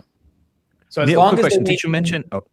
As long as they maintain pricing power, if the absolute growth stops, that's what still justifies the multiple expansion, basically. Yes, but growth will continue. Just we're not going to see CapEx double year over year or something like that again in 2027. I think even from a numbers perspective, I don't think it makes that much sense to double it again. So you mentioned growth. So growth rate is not going to. Yeah, growth rate, not the dollar amount. Yes. Yeah. Okay. Yeah, I agree. So I think Morgan Stanley is projecting $800 billion to $1 trillion of CapEx in 27, 26. I think we're going to end out at around $650 to $700 billion. So Meta's doing 135 this year, 145, which is up from 70 last year, so doubled. So if that doesn't double, which would be $300 billion of CapEx in 2027, if it goes up only to, I don't know, $200 billion, which would still be a large increase. Basically, the argument is that will still proliferate throughout the semiconductor ecosystem, but it will not be the type of doubling that we're seeing. And this is a really important conversation because all the hardware beneficiaries of the hyperscaler CapEx are what's been the trade in 2027. So if that stops or if there's a hiccup in that conversation, I think the market starts wondering exactly, maybe we do buy Meta because that free cash flow starts to become more reasonable since the CapEx doesn't eat away at it. Yeah, and I think also in the semiconductor space, one part that's going to be attractive is kind of like those under $10 billion companies that are going to be able to take a massive advantage of this massive capex growth due to the shortages, right? Because a lot of these shortages are going to push a lot of this capex to go into names that you might have never thought of before. So if right now the two sectors that I'm really looking into are either the Mag 7s or kind of the big players, or those super small companies that can truly benefit from the shortage that I believe we're going to continue to see for at least the next 18 plus months. Okay, we'll have AMD in a couple minutes. Real quick, let's get the Google Anthropic update that we talked about. Zagalos got that story. Mackenzie. Hey, Mel, you got Alphabet shares bouncing after hours with a market cap exceeding Nvidia at 4.8 trillion. This comes on a report that 5-year 5 gigawatt commitment that Anthropic made to buying Google Cloud Compute, they put a dollar amount on that, $200 billion. Now, that would mean that the $462 billion backlog that Google reported last quarter, 40% of that is concentrated in this Anthropic cloud commitment. As part of that deal, remember, Google's planning to invest $40 billion into Anthropic. Again, one of these swaps of Google's TPU in-house AI chip, providing that cloud compute capacity to Anthropic. But guys, that number that we're looking at, and we're out to Google right now, they have not confirmed it, but a report saying that it's a $200 billion compute deal that Anthropic has signed with Google. All right, Mac, thanks. Mackenzie Zagalos. Okay, we don't have AMD yet. It should be in a couple minutes, but we do have a new clip from Jensen at the ServiceNow Summit. And let's see what he has to say about ServiceNow here. We're talking with an application software company. You've talked about this 5-layer cake with energy, chips, platform, and applications at the top necessary to really make AI work. Why is the application layer not just important, but long-term profitable, do you think? Why does that need to happen, and why is ServiceNow one to watch for you?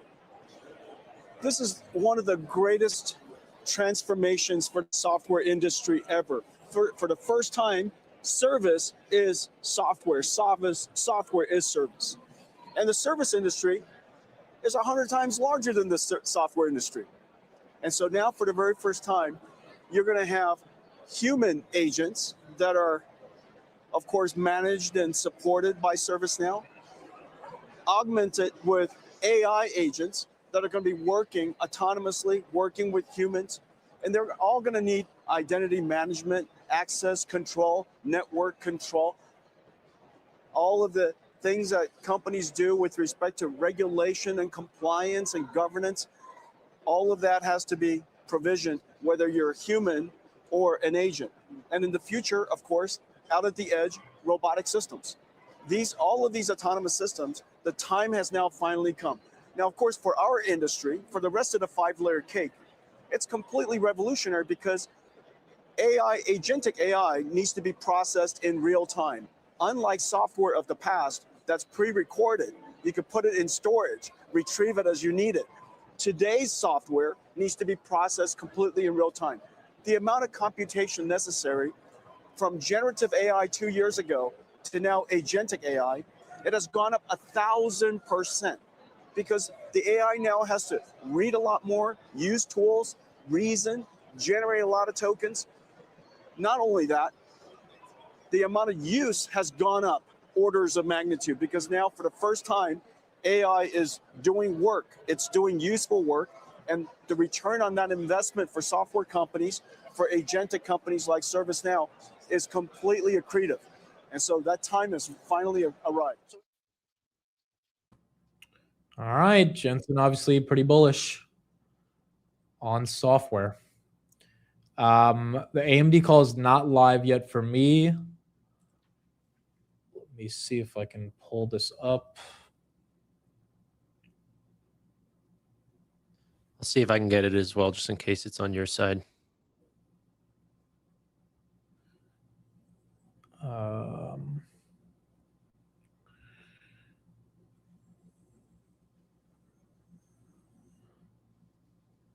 I think Okay. You have it? I do not. Do you have it? Yeah, it's not going up for me. Let me see here. Yeah, I got it. Okay, cool. We'll refer primarily to non-GAAP financial measures during today's call. The full non-GAAP to GAAP reconciliations are available in today's press release and slides posted on our website.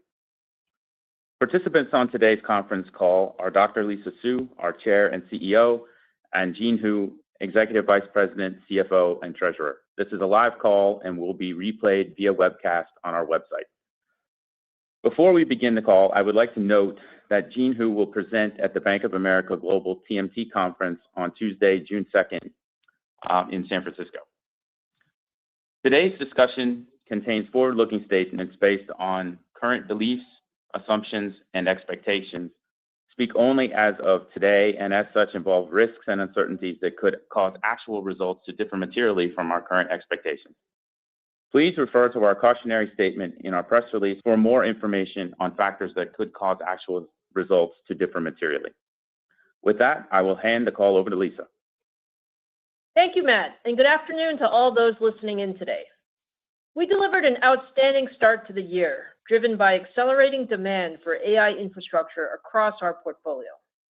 Growth was broad-based, with every segment increasing year over year, led by 57% data center revenue growth. First quarter revenue increased 38% year over year to $10.3 billion. Earnings grew more than 40%, and free cash flow more than tripled to a record $2.6 billion, driven by significantly higher sales of EPYC CPUs, Instinct GPUs, and Ryzen processors. These results mark a clear inflection in our growth trajectory and a structural shift in our business.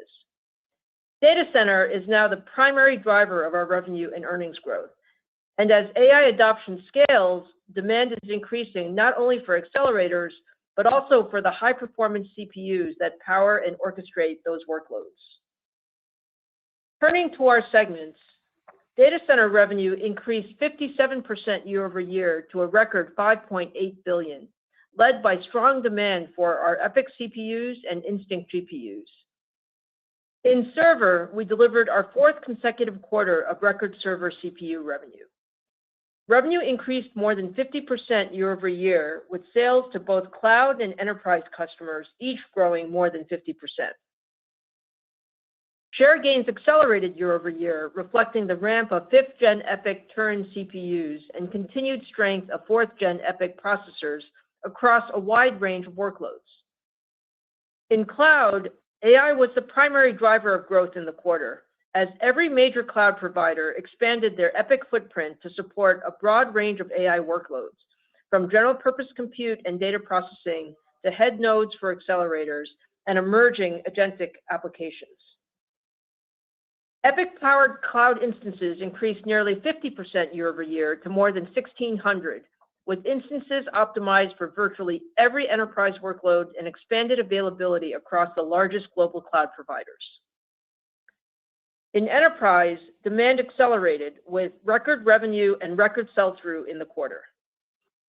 We expanded our customer base with new wins across financial services, healthcare, industrial, and digital infrastructure companies, while also building momentum with mid-market and SMB customers. We are well positioned to continue gaining share as more enterprises standardize on EPYC across on-prem and hybrid environments based on our leadership performance and TCO. Looking ahead, our 6th-gen EPYC Venice processor, built on our Zen 6 architecture and 2-nanometer process technology, is designed to extend our leadership across cloud, enterprise, and AI workloads. The Venice family spans a broad set of CPUs optimized for throughput, performance per watt, and performance per dollar, including Verano, our first EPYC CPU purpose-built for AI infrastructure. Across the portfolio, Venice widens our competitive advantage, delivering substantially higher performance per socket and per watt versus competitive x86 offerings, and more than 2x throughput per socket versus leading ARM-based AI solutions. Customer demand is very strong, with more customers validating and ramping platforms at this stage than with any prior EPYC generation, and we remain on track to launch Venice later this year. Looking more broadly, we are seeing a meaningful acceleration in customer demand driven by the rapid scaling of AI workloads across both cloud and enterprise. Inferencing and agentic AI are increasing the need for server CPU compute, as these workloads require additional CPU processing for orchestration, data movement, and parallel execution, in addition to serving as the head nodes for GPUs and accelerators. As a result, we are seeing both stronger near-term demand and deeper engagement with customers on long-term capacity planning.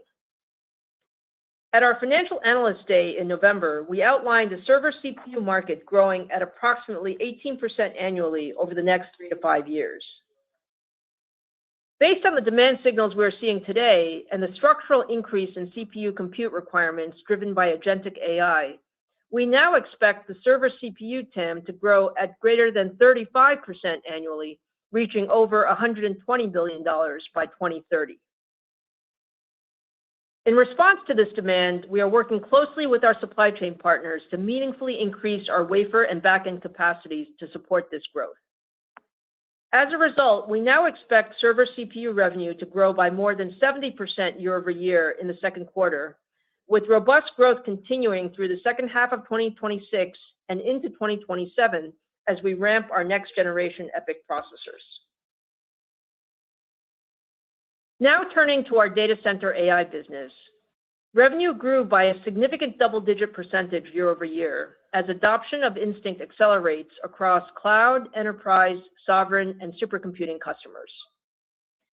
We're seeing strong momentum as customers move from pilots to large-scale production deployments, particularly in inference, where our leadership memory capacity and bandwidth are key advantages. This momentum is driving deeper long-term customer engagements, including large-scale multi-generation deployments. A key example is our expanded strategic partnership with Meta to deploy up to 6 gigawatts of AMD Instinct GPUs spanning several product generations. Our agreement includes a custom GPU accelerator based on our MI450 architecture, co-designed to support Meta's next-generation AI workloads. Shipments are on track to begin in the second half of the year, leveraging our Helios rack-scale architecture, which integrates Instinct GPUs with EPYC Venice CPUs to deliver fully optimized high-performance AI infrastructure. Together with our previously announced OpenAI partnership, these engagements position AMD as a core partner to the world's largest AI infrastructure builders, with deep co-engineering relationships and multi-year visibility into large-scale deployments. More broadly, Instinct adoption continues to expand across AI native and enterprise customers for both training and inference workloads. Existing partners are expanding Instinct across a broader set of workloads, while a growing number of new partners are deploying production AI workloads on Instinct, highlighting the maturity of our hardware and software stack. On the software front, we continue to make strong progress with ROCm, improving performance, scalability, and enabling customers to reach production faster. In our latest MLPerf results, MI355X delivered strong competitive performance across the full suite, with leadership results in multiple categories. We also expanded day zero support for the leading open models, including the latest Google Gemma 4 family, Qwen, Kimi, and others, enabling customers to deploy new models quickly with optimized performance. To build on this momentum, we have significantly accelerated our ROCm development cadence through increased software investments and agent-based coding workflows, enabling faster performance improvements and more rapid deployment of new capabilities. Looking ahead, customer pull for Helios is very strong, driven by our leadership performance, memory bandwidth, and scale-out capacity. Helios development is progressing well, with strong execution across silicon, software, and systems as we advance through key milestones. We have begun sampling MI450 series GPUs to lead customers and remain on track to ramp Helios production shipments in the second half of the year. As we approach production, demand for MI450 series GPUs continues to strengthen, with lead customer forecasts now exceeding our initial plans and a growing number of new customers engaging on large-scale deployments, including additional multi-gigawatt opportunities. With this expanded visibility, we have strong and increasing confidence in our ability to deliver tens of billions of dollars in annual data center AI revenue in 2027, and to exceed our long-term growth target of greater than 80% in the coming years. I look forward to sharing more on our next generation Instinct GPUs, EPYC processors, Helios rack scale platform, and our growing customer engagements at our Advancing AI event in July. Turning to client and gaming, segment revenue increased 23% year over year to $3.6 billion. In client, revenue grew 26% year over year to $2.9 billion, led by strong sales of our latest Ryzen processors and continued share gains across consumer and commercial markets. In desktop, we strengthened our Ryzen lineup, including our latest X3D processors that deliver leadership performance across gaming, content creation, and professional workloads. We also introduced the Ryzen AI 400 series and Ryzen AI Pro 400 series desktop CPUs, extending our AI PC offerings across both consumer and commercial systems. In mobile, we delivered strong growth driven by a richer product mix as Ryzen 400 mobile PC shipments ramped and commercial adoption increased. Commercial was a key highlight in the quarter, with sell-through of Ryzen Pro PCs increasing more than 50% year over year as Dell, HP, and Lenovo broadened their AMD offerings. We also closed new enterprise wins across large technology, financial services, healthcare, and aerospace customers. Looking ahead, we expect demand for our Ryzen CPUs to remain solid in the second quarter. However, we are planning for second half PC shipments to be lower due to higher memory and component costs. Against this backdrop, we still expect our client revenue to grow year over year and outperform the market, driven by the strength of our Ryzen portfolio and expanding commercial adoption. In gaming, revenue increased 11% year over year to $720 million. Semi-custom revenue declined year over year, as expected at this stage of the console cycle, while engagements with customers on next-generation platforms remained strong. In graphics, revenue increased year over year, led by demand for our latest generation Radeon 9000 series GPUs.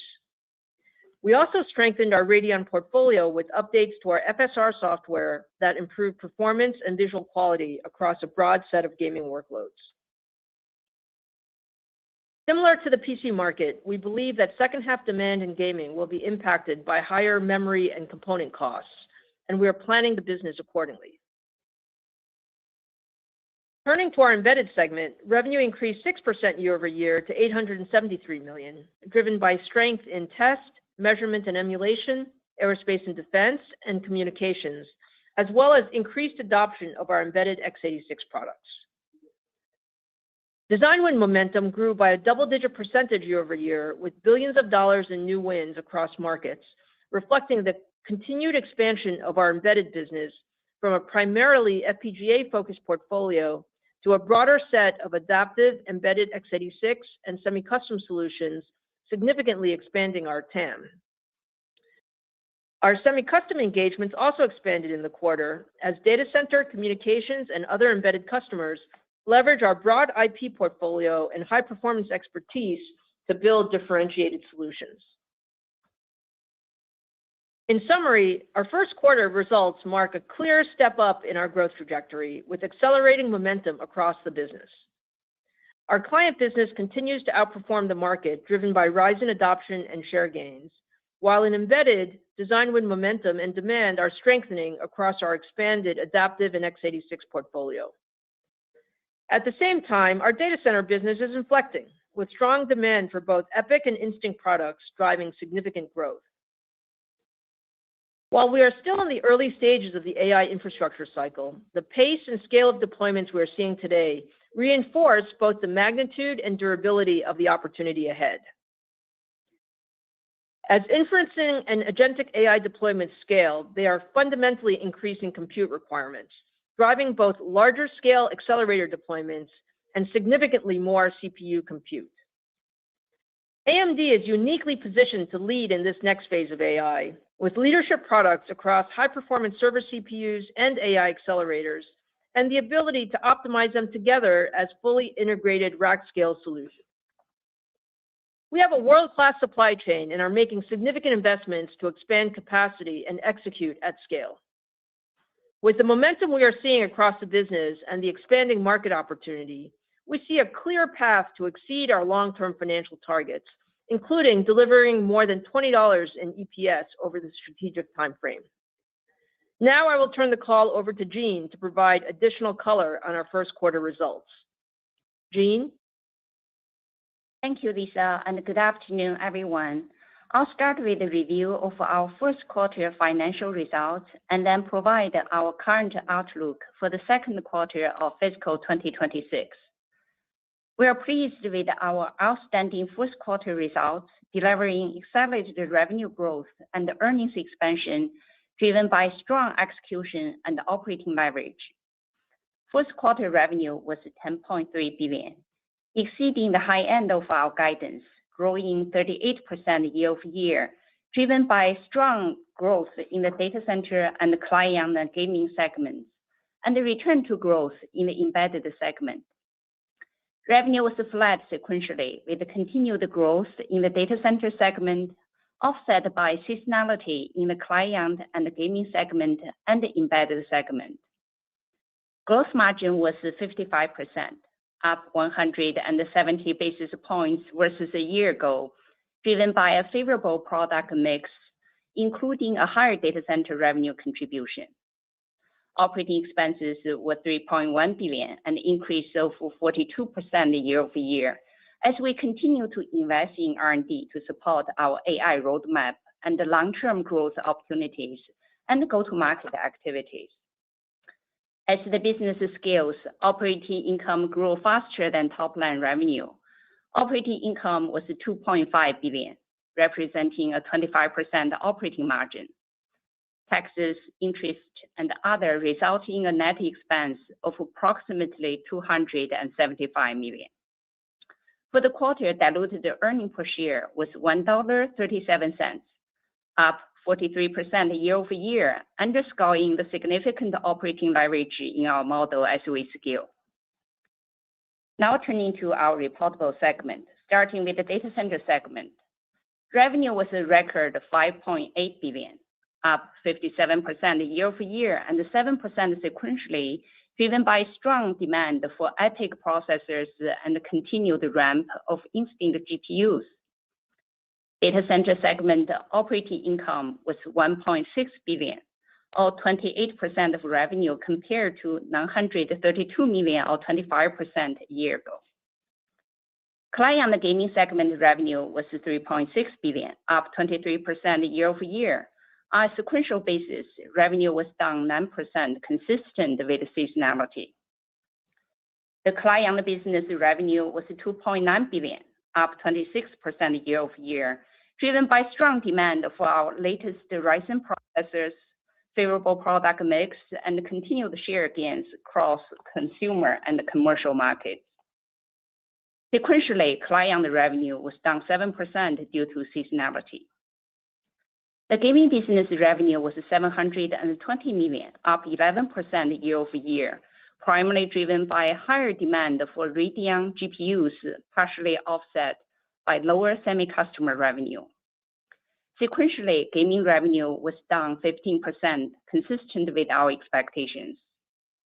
In addition, as Lisa mentioned earlier, we expect second half demand in gaming to be impacted by higher memory and component costs. We now expect second half of gaming revenue to decline more than 20% compared to the first half. Client and gaming segment operating income was $575 million, or 16% of revenue, compared to $496 million, or 17% a year ago. Embedded segment revenue was $873 million, up 6% year-over-year as demand strengthened across several end markets. Sequentially, embedded revenue was seasonally down 8%. Embedded segment operating income was $338 million, or 39% of revenue, compared to $328 million, or 40% a year ago. Turning to the balance sheet and the cash flow, during the quarter, we generated $3 billion in cash from continuing operations and a record $2.6 billion in free cash flow, or 25% of revenue, demonstrating the cash generating power of our business model. Inventory was roughly flat at $8 billion. At the end of the quarter, cash equivalents, and short-term investment were $12.3 billion. In the quarter, we repurchased 1.1 million shares and returned $221 million to shareholders. We ended the quarter with a $9.2 billion authorization remaining under our share repurchase program. Now turning to our second quarter 2026 outlook. We expect revenue to be approximately $11.2 billion, plus or minus $300 million. At the middle point of our guidance, revenue is expected to be up 46% year over year, driven by a very strong growth in our data center segment, growth in our client and gaming segment, and a double-digit growth in our embedded segment. Sequentially, we expect revenue to be up approximately 9%, driven by double-digit growth in both our data center and the embedded segment, and the modest growth in our client and gaming segment. In addition, we expect second quarter non-GAAP gross margin to be approximately 56%. Non-GAAP operating expenses to be approximately $3.3 billion. Non-GAAP other income and expense to be a gain of approximately $60 million. Non-GAAP effective tax rate to be 13%, and the diluted share count is expected to be approximately 1.66 billion shares. In closing, the first quarter of 2026 was an outstanding quarter for AMD, reflecting strong momentum across the business with accelerated revenue and earning expansion. We are very well positioned to build on the momentum as we scale our data center business, expand margins, drive continued earnings growth, and the long-term shareholder value creation. With that, I'll turn it back to Matt for the Q&A session. Thank you, Jean. Operator, we're ready to start the Q&A session now. I would ask the callers to limit yourself to one question and one brief follow-up. But please go ahead and poll for questions. Thank you. Thank you, Matt. We will now be conducting a question and answer session. If you would like to ask a question, please press star 1 on your telephone keypad. A confirmation tone will indicate that your line is in the queue. You may press star 2 if you'd like to remove a question from the queue. For participants using speaker equipment, it may be necessary to pick up your handset before pressing the star keys. We ask that you please limit yourself to one question and one follow-up. Thank you. One moment, please, while we poll for questions.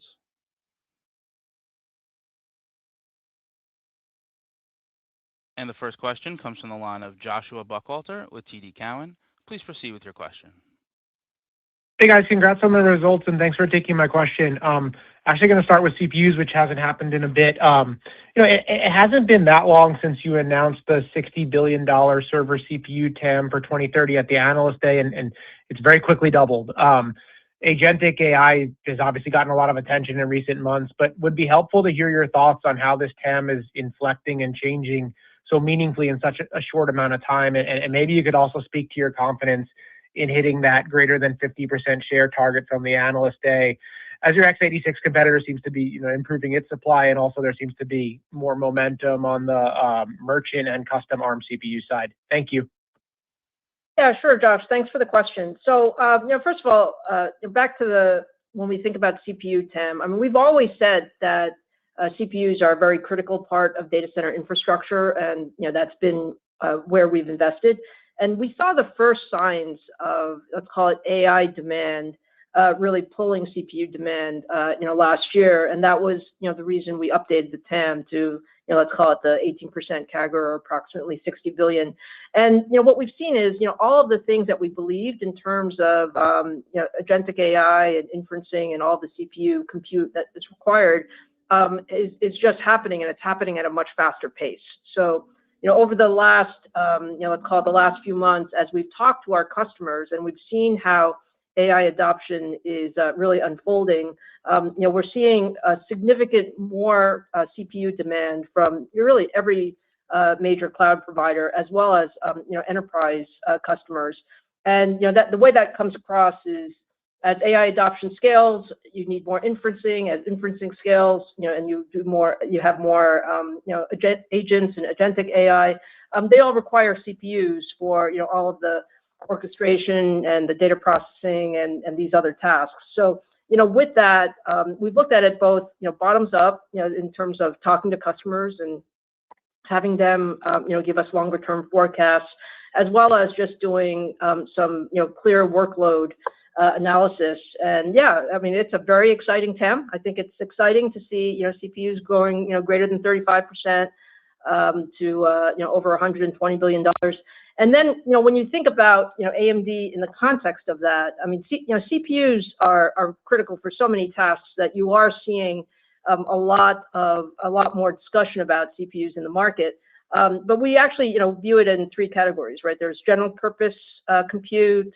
There's the head nodes that really support the AI accelerators, and then there's CPUs just for all of the agentic AI work. And to do all of this, our belief is you need a broad portfolio of CPUs, and that's really what we have been focused on, is building not just one type, but really a broader in terms of throughput optimized, power optimized, cost optimized, AI infrastructure optimized, as we've done in the Venice family. So when you put all that together, we're very excited about the larger TAM, and we're also very happy with the traction that we're getting. We're clearly feeling like we're seeing significant share gain as we're going into our Turin portfolio that has ramped very nicely. Venice is extremely well positioned, and we're working with customers right now on beyond Venice and what we're doing in those architectures. So we feel really good about the market, as well as our opportunity to grow to a greater than 50% share of that market. Okay, thank you for all the color there. Then I wanted to ask about the Instinct side. So in the press release, you mentioned that MI450 and Helios engagements are strengthening, with customer forecasts exceeding the expectations and the pipeline growing. You certainly have the big public OpenAI and Meta deals. Was this comment referring to those engagements upsizing versus the announced initial deployments, or was it other customers, and maybe is the increase on the MI450 timeline, or is it MI500 and beyond? Thank you. Sure, Josh. So we are very excited about MI450 and Helios. We're seeing significant customer interest in those products as well. So we have certainly talked about our large partnerships with OpenAI and Meta, and those are going really well. We appreciate the deep co-engineering that has gone on there. When we look at the totality of, let's call it, based on our current visibility, how those forecasts are coming in with all of our customers, we're actually seeing it above our initial plans that we had planned for 2027. And I think the encouraging thing is we're seeing a breadth of customers who are now very interested in deploying at significant scale MI450 series. And those are for both training and inference workloads, although the largest deployments are for inference. And based on all of that and the scale of new customer interest, we see a path to really get to exceed our original targets of greater than 80% CAGR. And these are really 2027 timeframe. Obviously, when we talk to customers, we're talking to them about MI355. There's a lot of good traction we're seeing there. MI450 and Helios, I think, for significant large-scale deployments. And then many customers are also very engaged with us on the MI500 series and all of the opportunities there. So we feel like very, very good progress. And the key is that we're continuing to broaden and widen the scope of both customers as well as workloads. And the next question comes from the line of Thomas O'Malley with Barclays. Please proceed with your question. Hey guys, thanks for taking my question. Lisa, if I get your numbers correct here in the March quarter, it sounds like the server processor side of the CPU side grew over 50%. If you take it just at the word, it looks like maybe the data center GPU side actually grew in Q1. So I was curious around the cadence of this year. Kind of previously, you had talked about really a back half weighted and then kind of more so Q4 weighted year. Could you talk about if that's changed at all? And then the second part of the question is, as you go into 2027, clearly you're pointing out a lot of upside from the larger customers and then kind of the ecosystem around them with new customers as well. But when you look at supply, that's a major issue in the ecosystem today. Could you talk about where you're concerned on supply, if you are, and then any gating factors as you look into next year, whether that be power, data center build-outs, et cetera, or do you feel really good about the ability to grow? Thank you very much. Yeah, okay. A lot of pieces of that question, Tom. So let me try to get through it. So first of all, on the data center segment in Q1, the server business was greater than 50% year over year, as we said in the prepared remarks. The data center AI was actually down modestly because of the China transition. We had more China revenue.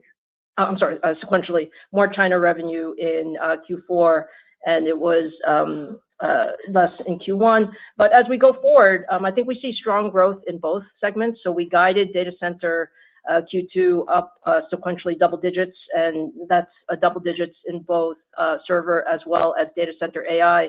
And the progression as we go forward. So first, on the server CPU side, we talked about growing to over 70% year over year in Q2, and that continuing into the second half of the year.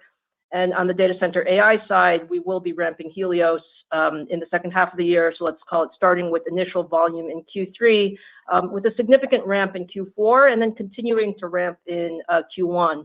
So that's kind of a little bit of the progression. And then to your questions about customers and supply, I think I answered, Josh, the customer question. I think we have very good visibility now into the deployments that are on track for 2027. And when I say good visibility, it's visibility down to which data centers are the GPUs going to be installed in, and so that's necessary just given all of the constraints out there. We feel that there is tightness in the supply chain. There is certainly tightness in sort of data center build-outs, but we are confident in our ability to supply to the levels of growth that we're talking about and to exceed the levels of growth that we're talking about. And we're also working very closely with our customers and our partners to ensure that we have good visibility to data center power. And there is much more power that's coming online in 2027. And so with all those things in mind, I think, again, lots of things to manage. It's a complex ramp, but we're very pleased with the progress on the ramp.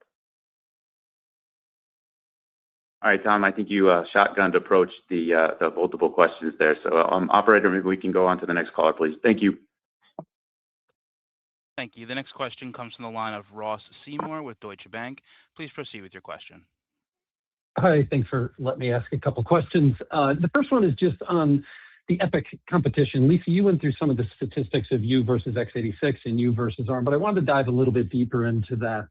How do you see AMD truly differentiating, especially when you're you see some of your competition signing up the same customers from the ARM side and the x86 competition having more supply. So I just wanted to see if you could dig a little bit deeper into how you think the market share is going to trend over time. Sure, Ross. So look, we're very engaged with every major hyperscaler, and in terms of understanding their needs on the CPU side, I think we have very much wanted to let's call it optimize our CPU roadmap for the various workloads. I think we were early to call this AI component of CPUs, and so we've been actually optimizing very closely with those customers.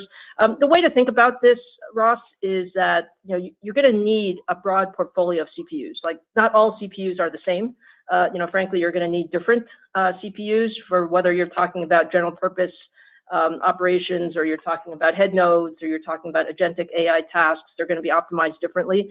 And we thought through that, and we are absolutely optimizing across the various workloads. So from a competitive standpoint, we feel very good about where things are, and from a deep relationship with the customer set, I think we feel very good about that. So From our current standpoint, I think the depth of our roadmap just expands as we go forward. And you shouldn't think about it as people are going to do one or the other. I think you're going to see people actually use x86 and ARM for many of the large hyperscalers, and even for those who are developing their own, they're still buying lots of CPUs in the merchant market for the reason that I just stated, which is you need different CPUs for the different types of workloads, and there's very high demand at the moment.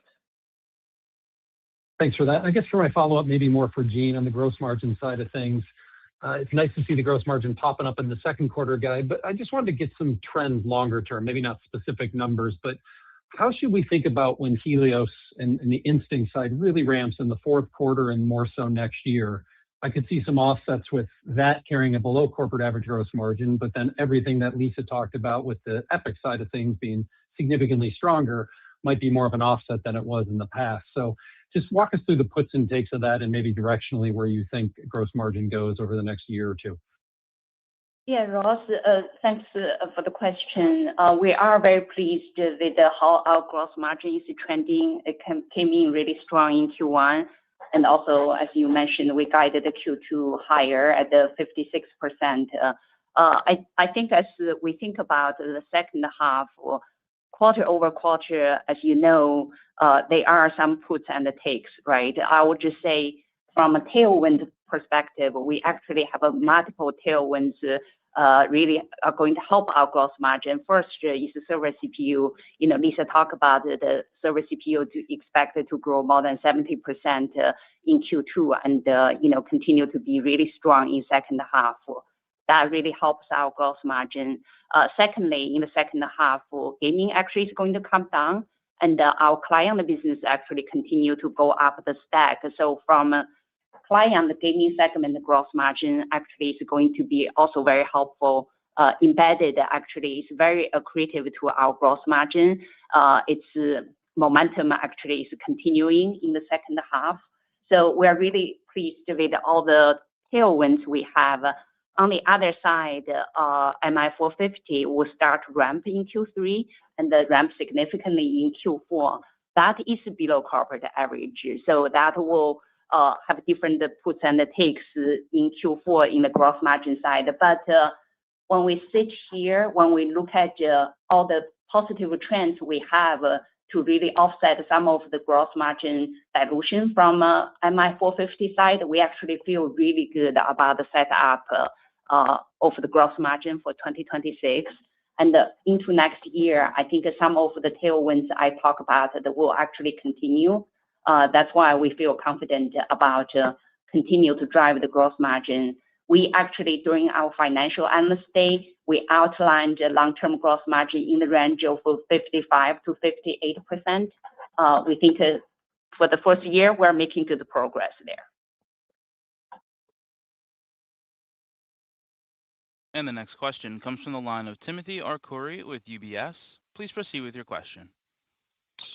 Thanks a lot. I wanted to ask about units versus ASP for server CPU. If I look at the June guidance, it sort of implies up 25 to 30% for server CPU. And, Lisa, you had mentioned second half of the year. It sort of implies that server CPU could grow like 70%, maybe a little more this year. And so I guess my question is, how much of that growth, either in June or for the year, is like units versus pricing? Are these price increases sort of, mostly captured in June, or is that also helping in the back half of the year?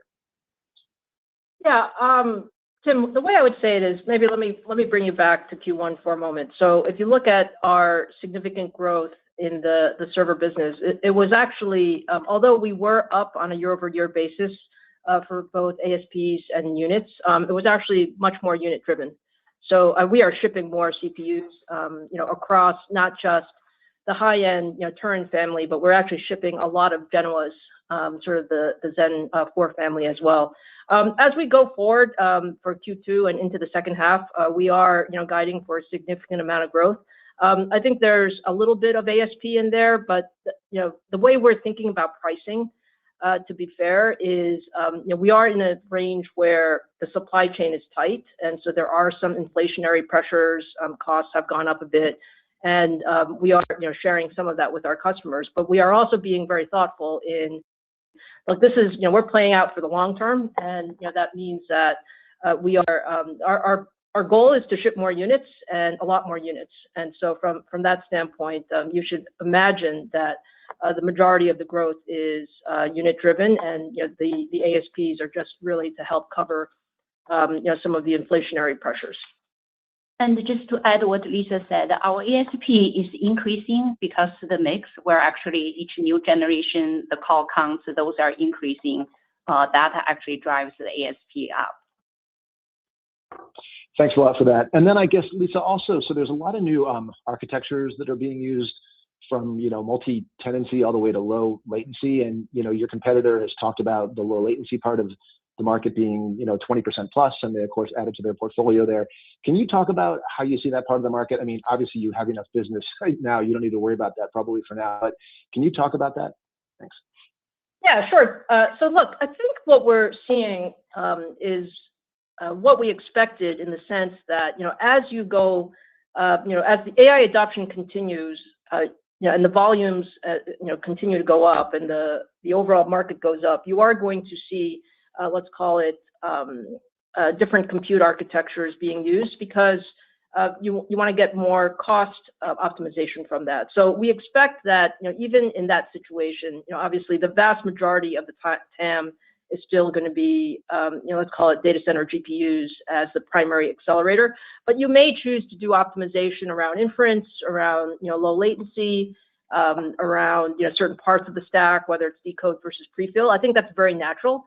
The way we look at it is, we're developing a full compute portfolio. So that's CPUs, that's GPUs, that's the ability to connect to all accelerators, as well as the ability to do customization for certain customers. And we've also talked about, our semi-custom capabilities. And with all of those, sort of compute capabilities in our tool chest, I think we will be able to address very effectively a large portion of this market, including, the low latency portion of the market. So, from our standpoint, this is kind of a natural evolution. Now, how fast it goes depends, a bit on the technology, in terms of, what share of the TAM these things become. But we should expect that there will be different variants, and we're well prepared to address those different variants. Thank you. And the next question comes from the line of Vivek Arya with Bank of America. Please proceed with your question. Thanks for taking my question. Lisa, do you think agentic CPU growth is incremental, or is it coming at the expense of GPUs conceptually? So if you are raising server CPU TAM, are you also implicitly kind of raising AI TAM? So just I'm interested in your perspective on what did you think a server CPU was as a percentage of AI TAM before, and what is it now with this 120 billion number? Sure, Vivek. So the way we're thinking about it is it's largely additive to the TAM. So you should think about, we need all of the accelerators, to run these, foundational models. And then as these agents do work, they spawn, more CPU tasks. So I would say largely incremental. The key is to make sure what we're seeing is in these deployments, the key is to make sure the ratio of CPUs to GPUs are the right ratio. So if you're installing a gigawatt of compute, the ratio, the percentage of CPU as part of that gigawatt will increase. Some of the conversation in the industry has been about CPU to GPU ratios, and it's very hard to call exactly, but we certainly see the movement towards where in the past the CPU to GPU ratio was primarily just as a host node in like a 1-to-4 or 1-to-8 configuration, now changing and getting closer to a 1-to-1 configuration, or even you can even imagine if you get lots and lots of agents that you could have more CPUs and GPUs. So, but all in all, to answer your question, I think it's largely additive to the TAM, and the key is that everyone is now planning and thinking about CPUs at the same time that they're thinking about their accelerator deployments, which is a good thing. Right. And for my follow-up, Lisa, we continue to see memory prices go up. I imagine that is both kind of a cost inflation for you, but perhaps an opportunity to take price as well. I'm curious, how is that dynamic playing out for AMD and especially for your customers? Because a greater part of their capex increase is really kind of this memory inflation tax, right? That they have to pay. So how is this dynamic playing out for you and for your customers? And the part that I'm really interested in is that have you secured enough supply, versus your other larger competitor who has disclosed a lot of prepayments and other things? So just how is this memory inflation dynamic playing out? And are you kind of adequately supplied from that perspective? Sure. So, Vivek, let me answer the second one first. I think from a supply standpoint, we are very happy with our partnerships with the memory vendors, and we have secured enough supply to certainly meet and exceed our targets. So it is a tight memory environment, let me be clear, but I think we are very deep partnerships with the memory providers. And then back to your comments on the inflationary pressures. I mean, look, this is something that everyone in the industry is working with. In the time of tight supply, we are seeing some cost increases on the memory side. I think we are all working through that. The way we're seeing it unfold in the market is actually on the data center side, because of the let's call it the demand for AI compute. I mean, people are largely focused on supply and ensuring that the supply assurance is there. The corollary of that, the larger impact that we're watching is the impact on the consumer markets. And as we said in the prepared remarks, we are expecting that there could be some demand sort of the demand impact as a result of the memory price increases on things like the PC business in the second half of the year, as well as the gaming business. So we're taking that into account in our overall model, and we continue to work closely with the memory providers as well as our customers to ensure that every time we ship a CPU or GPU, that it's paired with the memory on the other side, so that we don't have compute that is not being deployed. And the next question comes from the line of Aaron Rakers with Wells Fargo. Please proceed with your question. Yeah, thanks for taking the question and congrats on the results. I want to stick on the topic of CPU to GPU. And as we think about the chart that you had outlined at the Analyst Day, there was obviously broken out between traditional CPUs and then the AI bucket on top of that. Obviously, I think the new forecast has a lot to do with the AI, CPU expansion. I'm just curious, when you're doing a CPU in an AI workload, is there structurally a different level of ASP tied to that kind of CPU optimized for AI relative to a general purpose server CPU? Any kind of color or help on that would be useful. Sure, Aaron. So let me start with the broader question. The broader question, regarding the way we think about the CPU TAM is, again, think about it as three categories. So there is a traditional CPUs, let's call it general purpose CPU TAM that is increasing, but let's call it increasing at a low rate, maybe let's call it low double digits. Then you have your AI head node, which is connecting to accelerators, which is also growing, but it's smaller. And then the largest piece of the growth is this agentic AI piece, which we think is really stemming from all of the agentic processes. I don't have a number that I can tell you in terms of relative ASPs, because it really depends on the workload that is being run. And what we see going forward is, as core counts increase, obviously we will see ASP increase, and that's the direction that we're going in as we go forward. But the main point is the largest portion of this is the agentic AI, the CPUs that are serving these agentic AI workloads in terms of the TAM increase. Yep.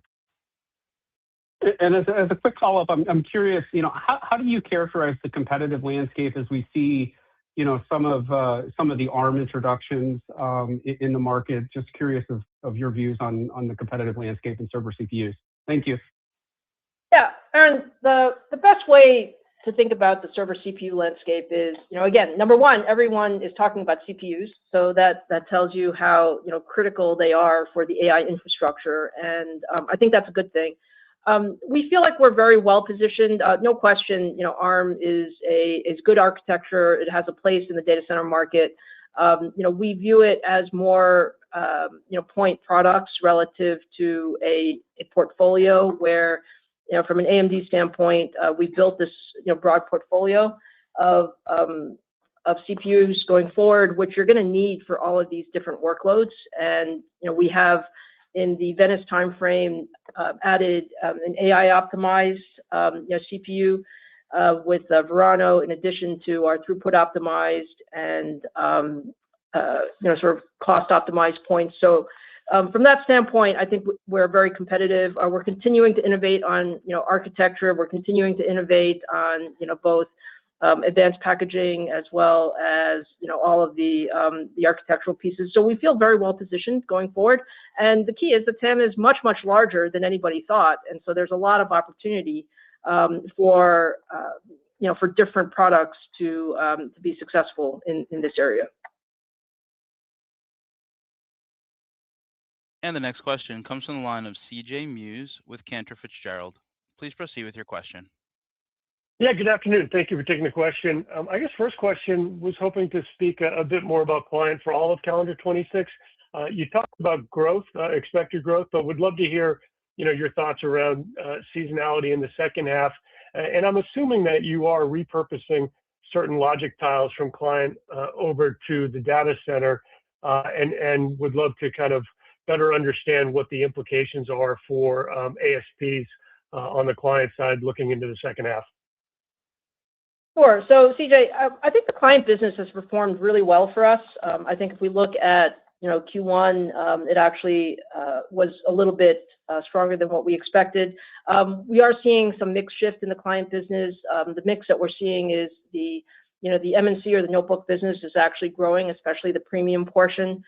We're making very good progress in the commercial PC arena with our AI PCs. We did see desktops a little bit softer, just given desktop is a more consumer-focused market, and so in that market, it's more impacted by some of the memory pricing and the component price increases.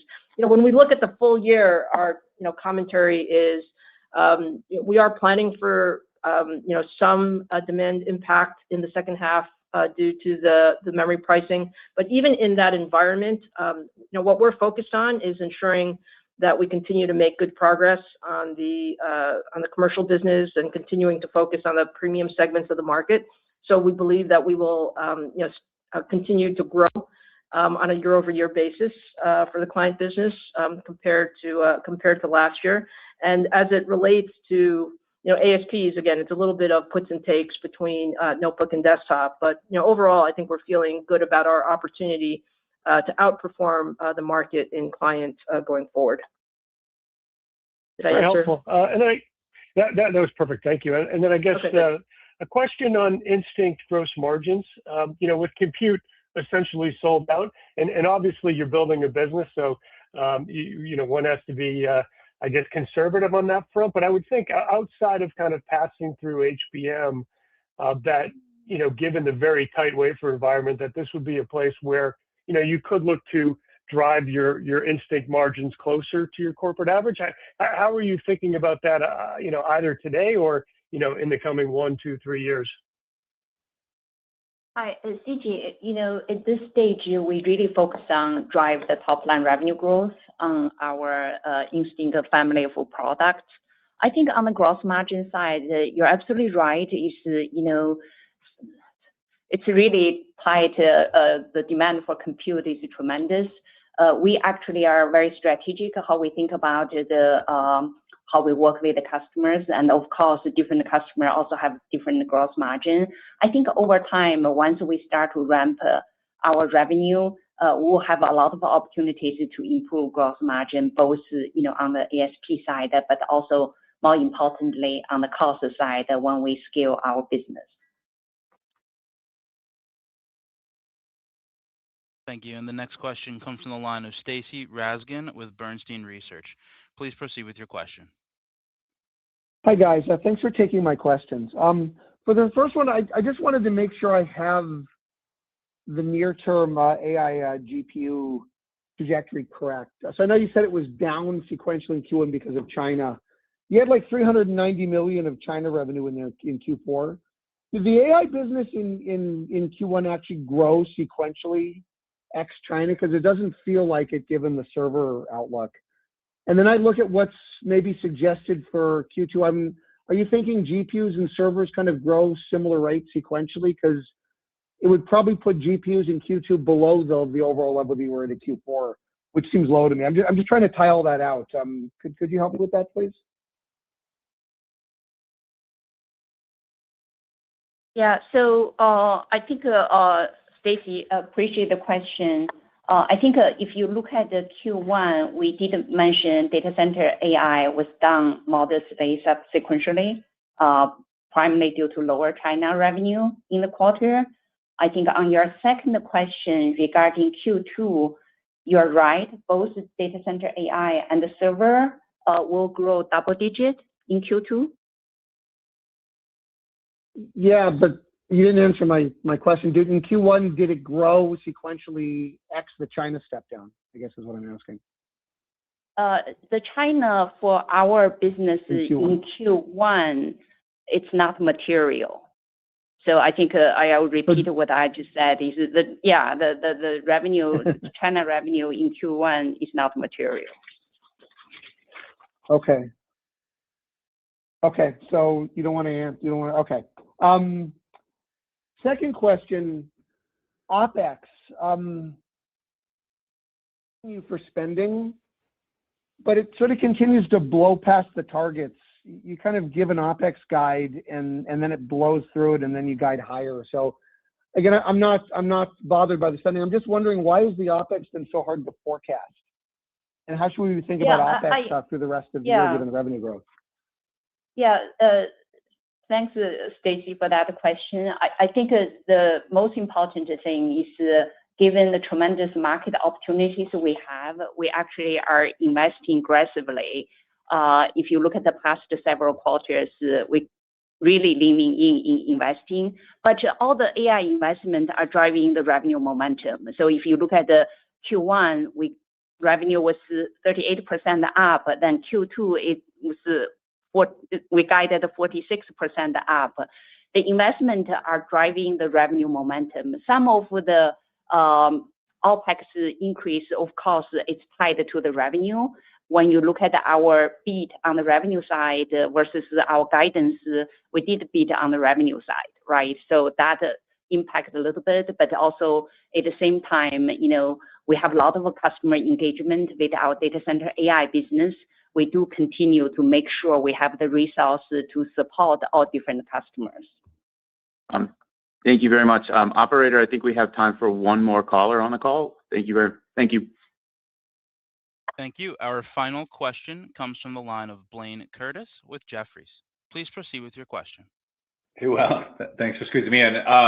Lisa, I just want to go back to the supply side. There was a lot of story about your competitor restarting 7 nanometer. I'm just kind of curious, as you look at that landscape, which is quite robust through the end of the decade, do you think that the older products will stay around longer? And is there a way to think about the implications for gross margin in such a strong market? Is that actually a negative? Actually, Blayne, I don't think we see the older products hanging around longer. In our case, I think it might be company-specific stuff. In our case, we actually see, first of all, Turin is very strong. We actually crossed over 50% of our revenue being Turin this quarter. Genoa is very strong. We're still shipping some Milan, but I would say that's come down over time. So in general, people want to use the newer products because they're just more efficient in every aspect, from performance, from cost structure, from power standpoint. So that's what we're seeing. By the way, I should also mention, in addition to what we're seeing in the cloud segment of server, we're seeing really nice, strong pickup in enterprise. And there as well, we're seeing our newer products do very well. So from our standpoint, it is all about ensuring that we ship what the customer needs. And in this case, it typically is our newer products, and we expect that to continue. As we transition into Venice later this year, we will expect Turin and Genoa to continue shipping, but there's a lot of goodness in going to the new products. And on the supply chain side, I know there's been a lot of discussion about how tight the supply chain is. The supply chain is tight. I would definitely say that. But I also think this is an area where we excel. We have very deep relationships across the supply chain, on the wafer side, on the back end capacity side, and we are seeing meaningful improvements in that. And as our customers come to us with more demand, we are getting more supply. And the good thing about this is we're now talking about 27 CPU demand. We're talking about 28 CPU demand, and so that allows us to just plan much better as we go forward. Excellent. And just a quick one for Jean. I'm just curious to follow up on Stacy's question on OpEx. I guess I was a little surprised that SG&A is kind of outpacing R&D. I was just kind of curious, is that startup costs? I mean, because in a strong market, you wouldn't think you would have to discount or have a big sales effort. So I'm just kind of curious for the year how you think about R&D growth versus SG&A. I think for the year, you should expect us to grow R&D much faster than SG&A. I think in the past few quarters, we have been really building our go-to-market machine, and we have been investing more in sales and marketing side. But going forward, you should expect the year-over-year growth, R&D will grow faster than SG&A growth. Yeah, and if I just add to that, Blaine, the places that we invest, Jean's absolutely right. We're investing in R&D ahead of sales and marketing. But the places that we're investing in sales and marketing are paying off. So the investments are going into enterprise servers, they're going into commercial PCs, they're going into mid-market, small and medium business. These are places where AMD traditionally didn't invest. But now that we have a much broader portfolio, both on the server CPU and on the commercial PC side, it makes sense for us to invest because that's sort of the very best part of those markets. All right. Thank you very much, everybody, for joining and your interest in AMD. John, you can go ahead and close the call now. Thanks. Thank you. And ladies and gentlemen, that does conclude the question and answer session, and that also concludes today's teleconference. We thank you for your participation. Okay. Stacy thought he could kill the rally, bro. It did not. Dude, we're going for 400 for real. We're about to hit 399. Every earnings. Doesn't matter He who it tried. is. He tried, but Stacy's mom does not have it going on today. 398. Jose, I wish you were not muted, Jose, because everyone could have heard you laugh. That was a good one. I like that a lot. Thank you. I appreciate it. All right, Jose, we'll start with you. Reaction to the stock price and then to the actual call itself. I mean, stock price, amazing, right? I'm definitely going to go out and get a nice dinner with the family right after this. Right. All jokes aside, call was amazing, right? I kind of mentioned preview two things I was looking for. First was kind of more updates on the CPU side, and then any update on the GPU side. If we can kind of go into the CPU market first, they doubled their TAM, right, of their financial analyst event that they did, 6 months ago. They were expecting a 16% compounded annual growth rate, now closer to 35%, $120 billion market.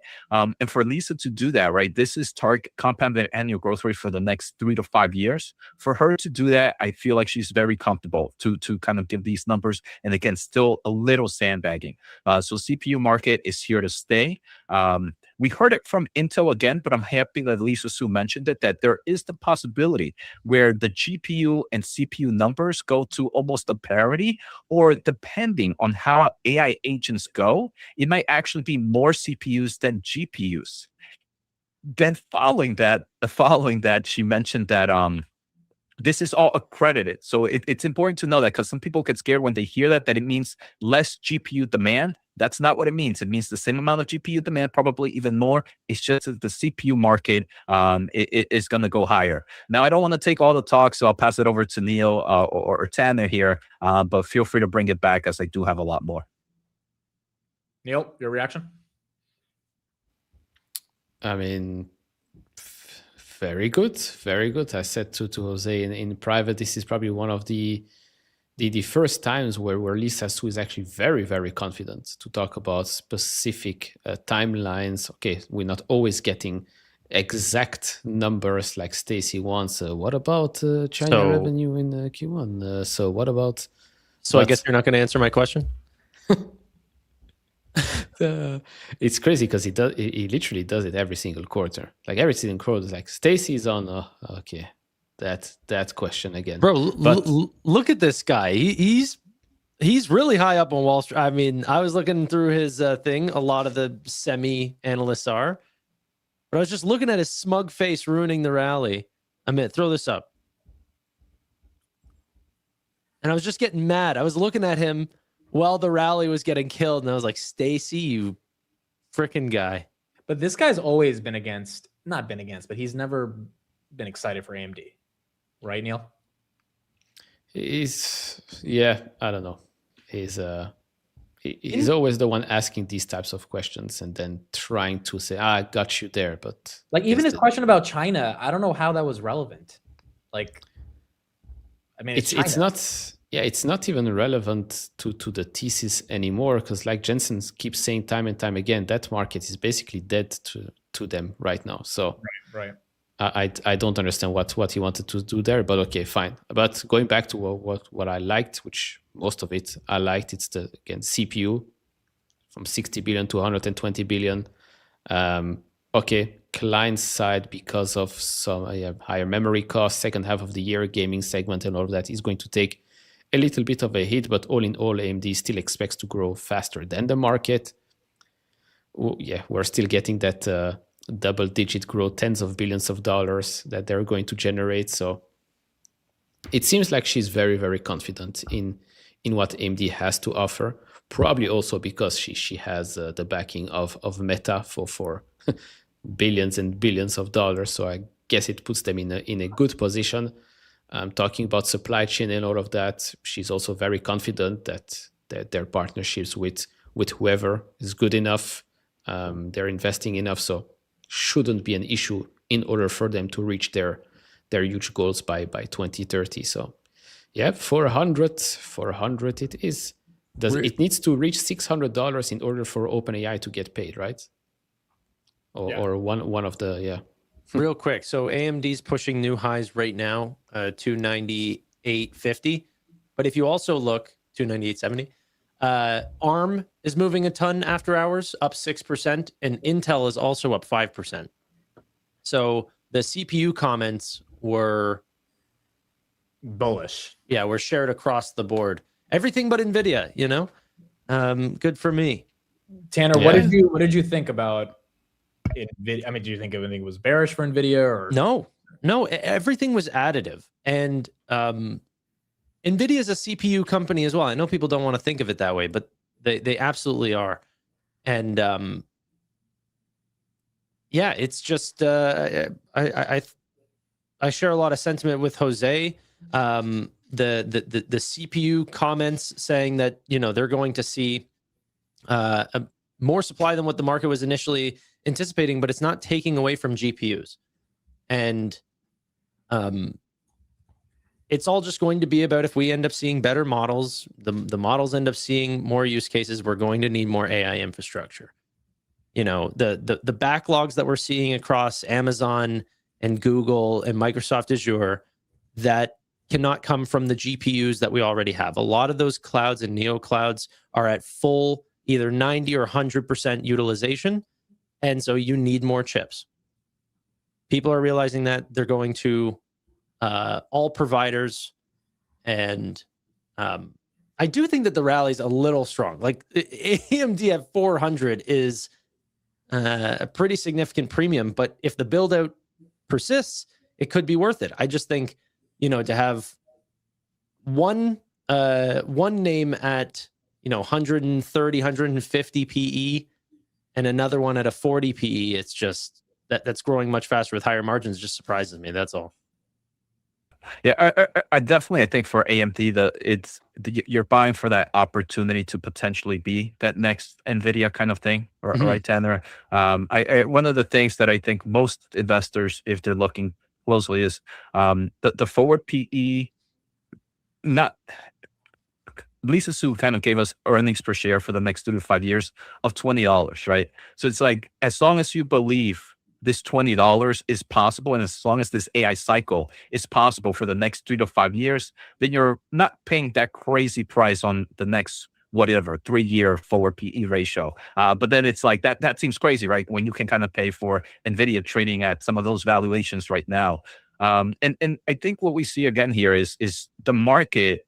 And we continue to hear we've heard it from various CEOs that this is not a one winner, one loser game, right? We see it here with the CPU space. ARM, Intel, and AMD are all up on that CPU news.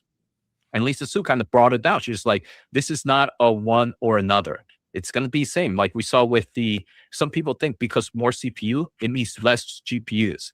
I think eventually the market or investors need to kind of, at least in this part of the cycle where we're in, it's multiple winners for where we're at right now. It's not one person wins and everybody else loses. One final point. I saw for the GPU side, Lisa Su also mentioned that they had initial plans and growing number of new customers engaging on large-scale deployments, including additional multi-gigawatt opportunities. I think that's the other reason the stock is rallying is obviously the AMD shortage, but more importantly, it seems like they do have some other big customers that are willing to kind of go with that multi-gigawatt. Who? Maybe we'll learn more during the July event, hopefully. So, I mean, overall, this continued to prove the core elements around CPU server shortages. You got Micron getting a pump because I think Lisa Su mentioned again that memory is tight. Intel obviously getting a pump because of the server CPU shortage thesis as well. And I mean, whether it's right or wrong, Nvidia not really getting any momentum. The Google news and AMD's growth, obviously not bearish Nvidia, but being perceived as not exciting for Nvidia, potentially a challenge to their gross margins and their ability to capture market share. So obviously Jensen's gonna have to put up some really good numbers as well. But I think the theme is small market cap, big growth. How is Google's Anthropic news bearish for Nvidia's gross margins? I mean, again, I don't think that's the case, but just general TPU growth, I think gets people to believe that that's a replacement for GPUs. Let's not forget, though, Google is one of the largest purchasers of Nvidia's products. Oh, 100%. It's just, you can't deny you don't have to be a rocket scientist to be like, well, if Google's selling more of these things and the other companies aren't buying more of Nvidia's things, even if Google's buying more of Nvidia's things, there's some market share that might end up being dissipated. The whole market, I mean, I've got a handful of Nvidia shares, so I'm talking here as a big mogul, but the market is very, I mean, I don't get it, because Jensen said it in the recent podcast with Warkesh, right? He's like, TPUs, who's buying TPUs? It's mostly Anthropic. It's mostly Anthropic, or it's Google for Google, or Amazon for Amazon. Everyone else on this planet is probably going to buy Nvidia or AMD. And yet, for some reason, the market's like, oh, headlines, nobody's buying Nvidia GPUs anymore. No, heck, these big tech companies are spending hundreds of billions of dollars on Nvidia GPUs. They're also spending, of course, on TPUs. Plus, like Tanner said before, if Jensen comes out and says, okay, look, Grace and Vera CPUs and Grok, it's already wait, real quick. AMD new highs, $399.76, 77. Yo, Tanner's been interrupting everyone. Well, I'm sorry. I don't want to miss the bell, bro. And he doesn't even own. He doesn't even own. So go buy one share at 400. Yeah, you don't even own it. Put a buy order at 400. I'm here for the content. I got to make sure no one misses this. No, we'll ring the bell, but Neil was cutting. Neil, finish, and then we'll ring. Yeah. So basically, Jensen needs. He doesn't need to do anything, but for the sake of Nvidia's stock and whoever wants it to go to 250, 300, if he starts talking about, okay, the Grace and Vera CPU and Grok, that business is already, I don't know, tens of billions of dollars on an annual run rate or whatever, probably plus. CPU, he starts mentioning CPUs and billions of dollars. I think the market suddenly will flip around and say, actually, maybe Nvidia is worth paying attention to. And clearly some people are buying Nvidia GPUs again. But for now, the market is just really missing the point here.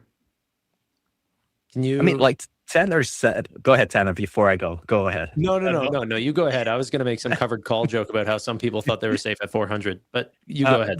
Guys, by the way, I'm ready to ring the bell 400, but we have not actually touched 400. We were very close when Neil stopped. We got to 399.98. I think we'll get there right now. Ruined it. Why is it me? I told you to buy one share. What happened to Stacy? Told you to buy one share at 400. You would have been that extra push liquidity exit. It's true. It's true. Okay, Jose, go ahead.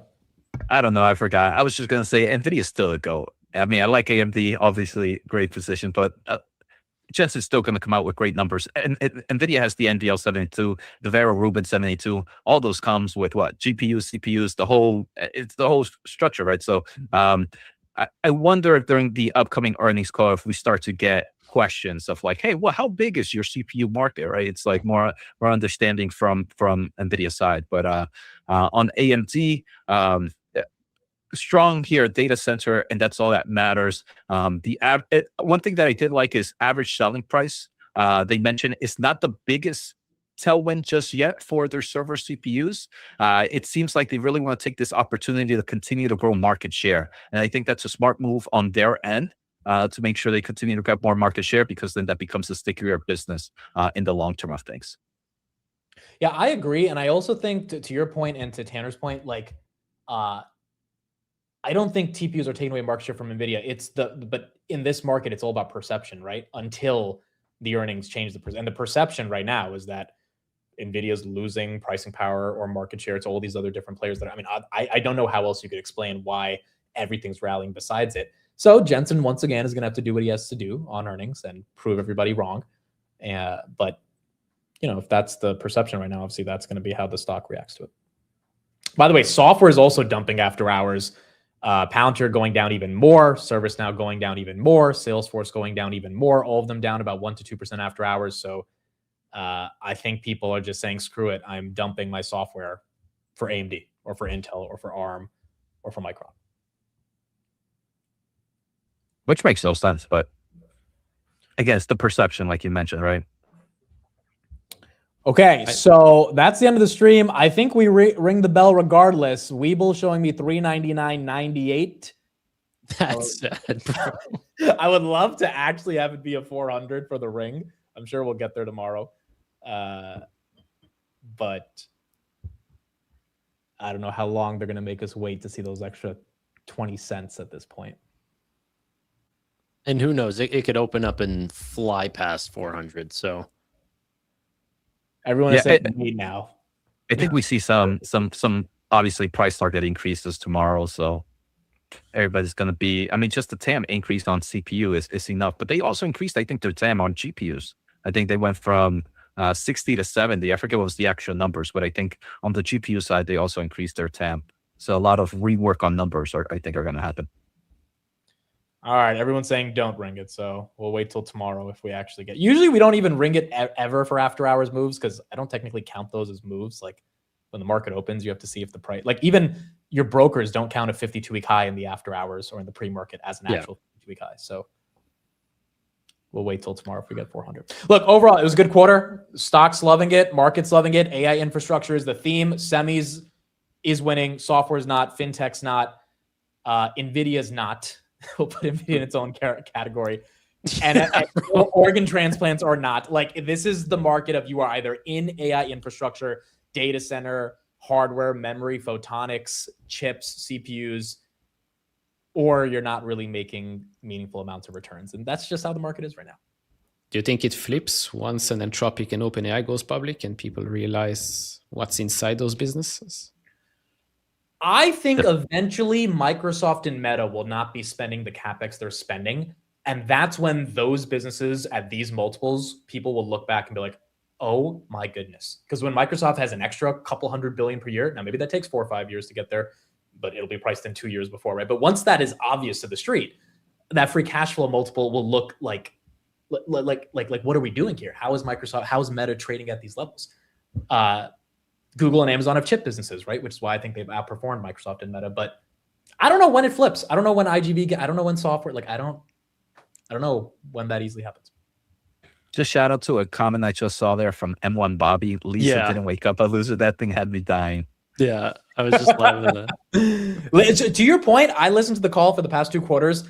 This 100%, she had that kind of tone of just like, we're the shit. Like, I know you guys have not really loved our growth over the past couple of quarters, but we are here. It's the age of inference, the age of CPUs, and it's hard to kind of deny what we're doing, even if Stacy will try to do it. Guess you're not going to answer my question. What was the question? What was the question? So good. Oh.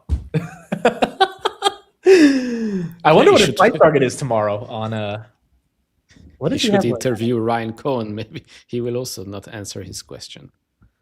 Hold on. Stacy has he has a 265 target. And Yes, he's just like trying to throw a bearish. bro, and he reiterated that 20 days ago when Nvidia was above that. I mean, like, does not believe in this run at all. People said 400, by the way. I'm just reading Did we hit chat. it? I don't know. I'm Did we just hit saying. it? Chat says it. Is it there? It is officially there. $400 a share for AMD.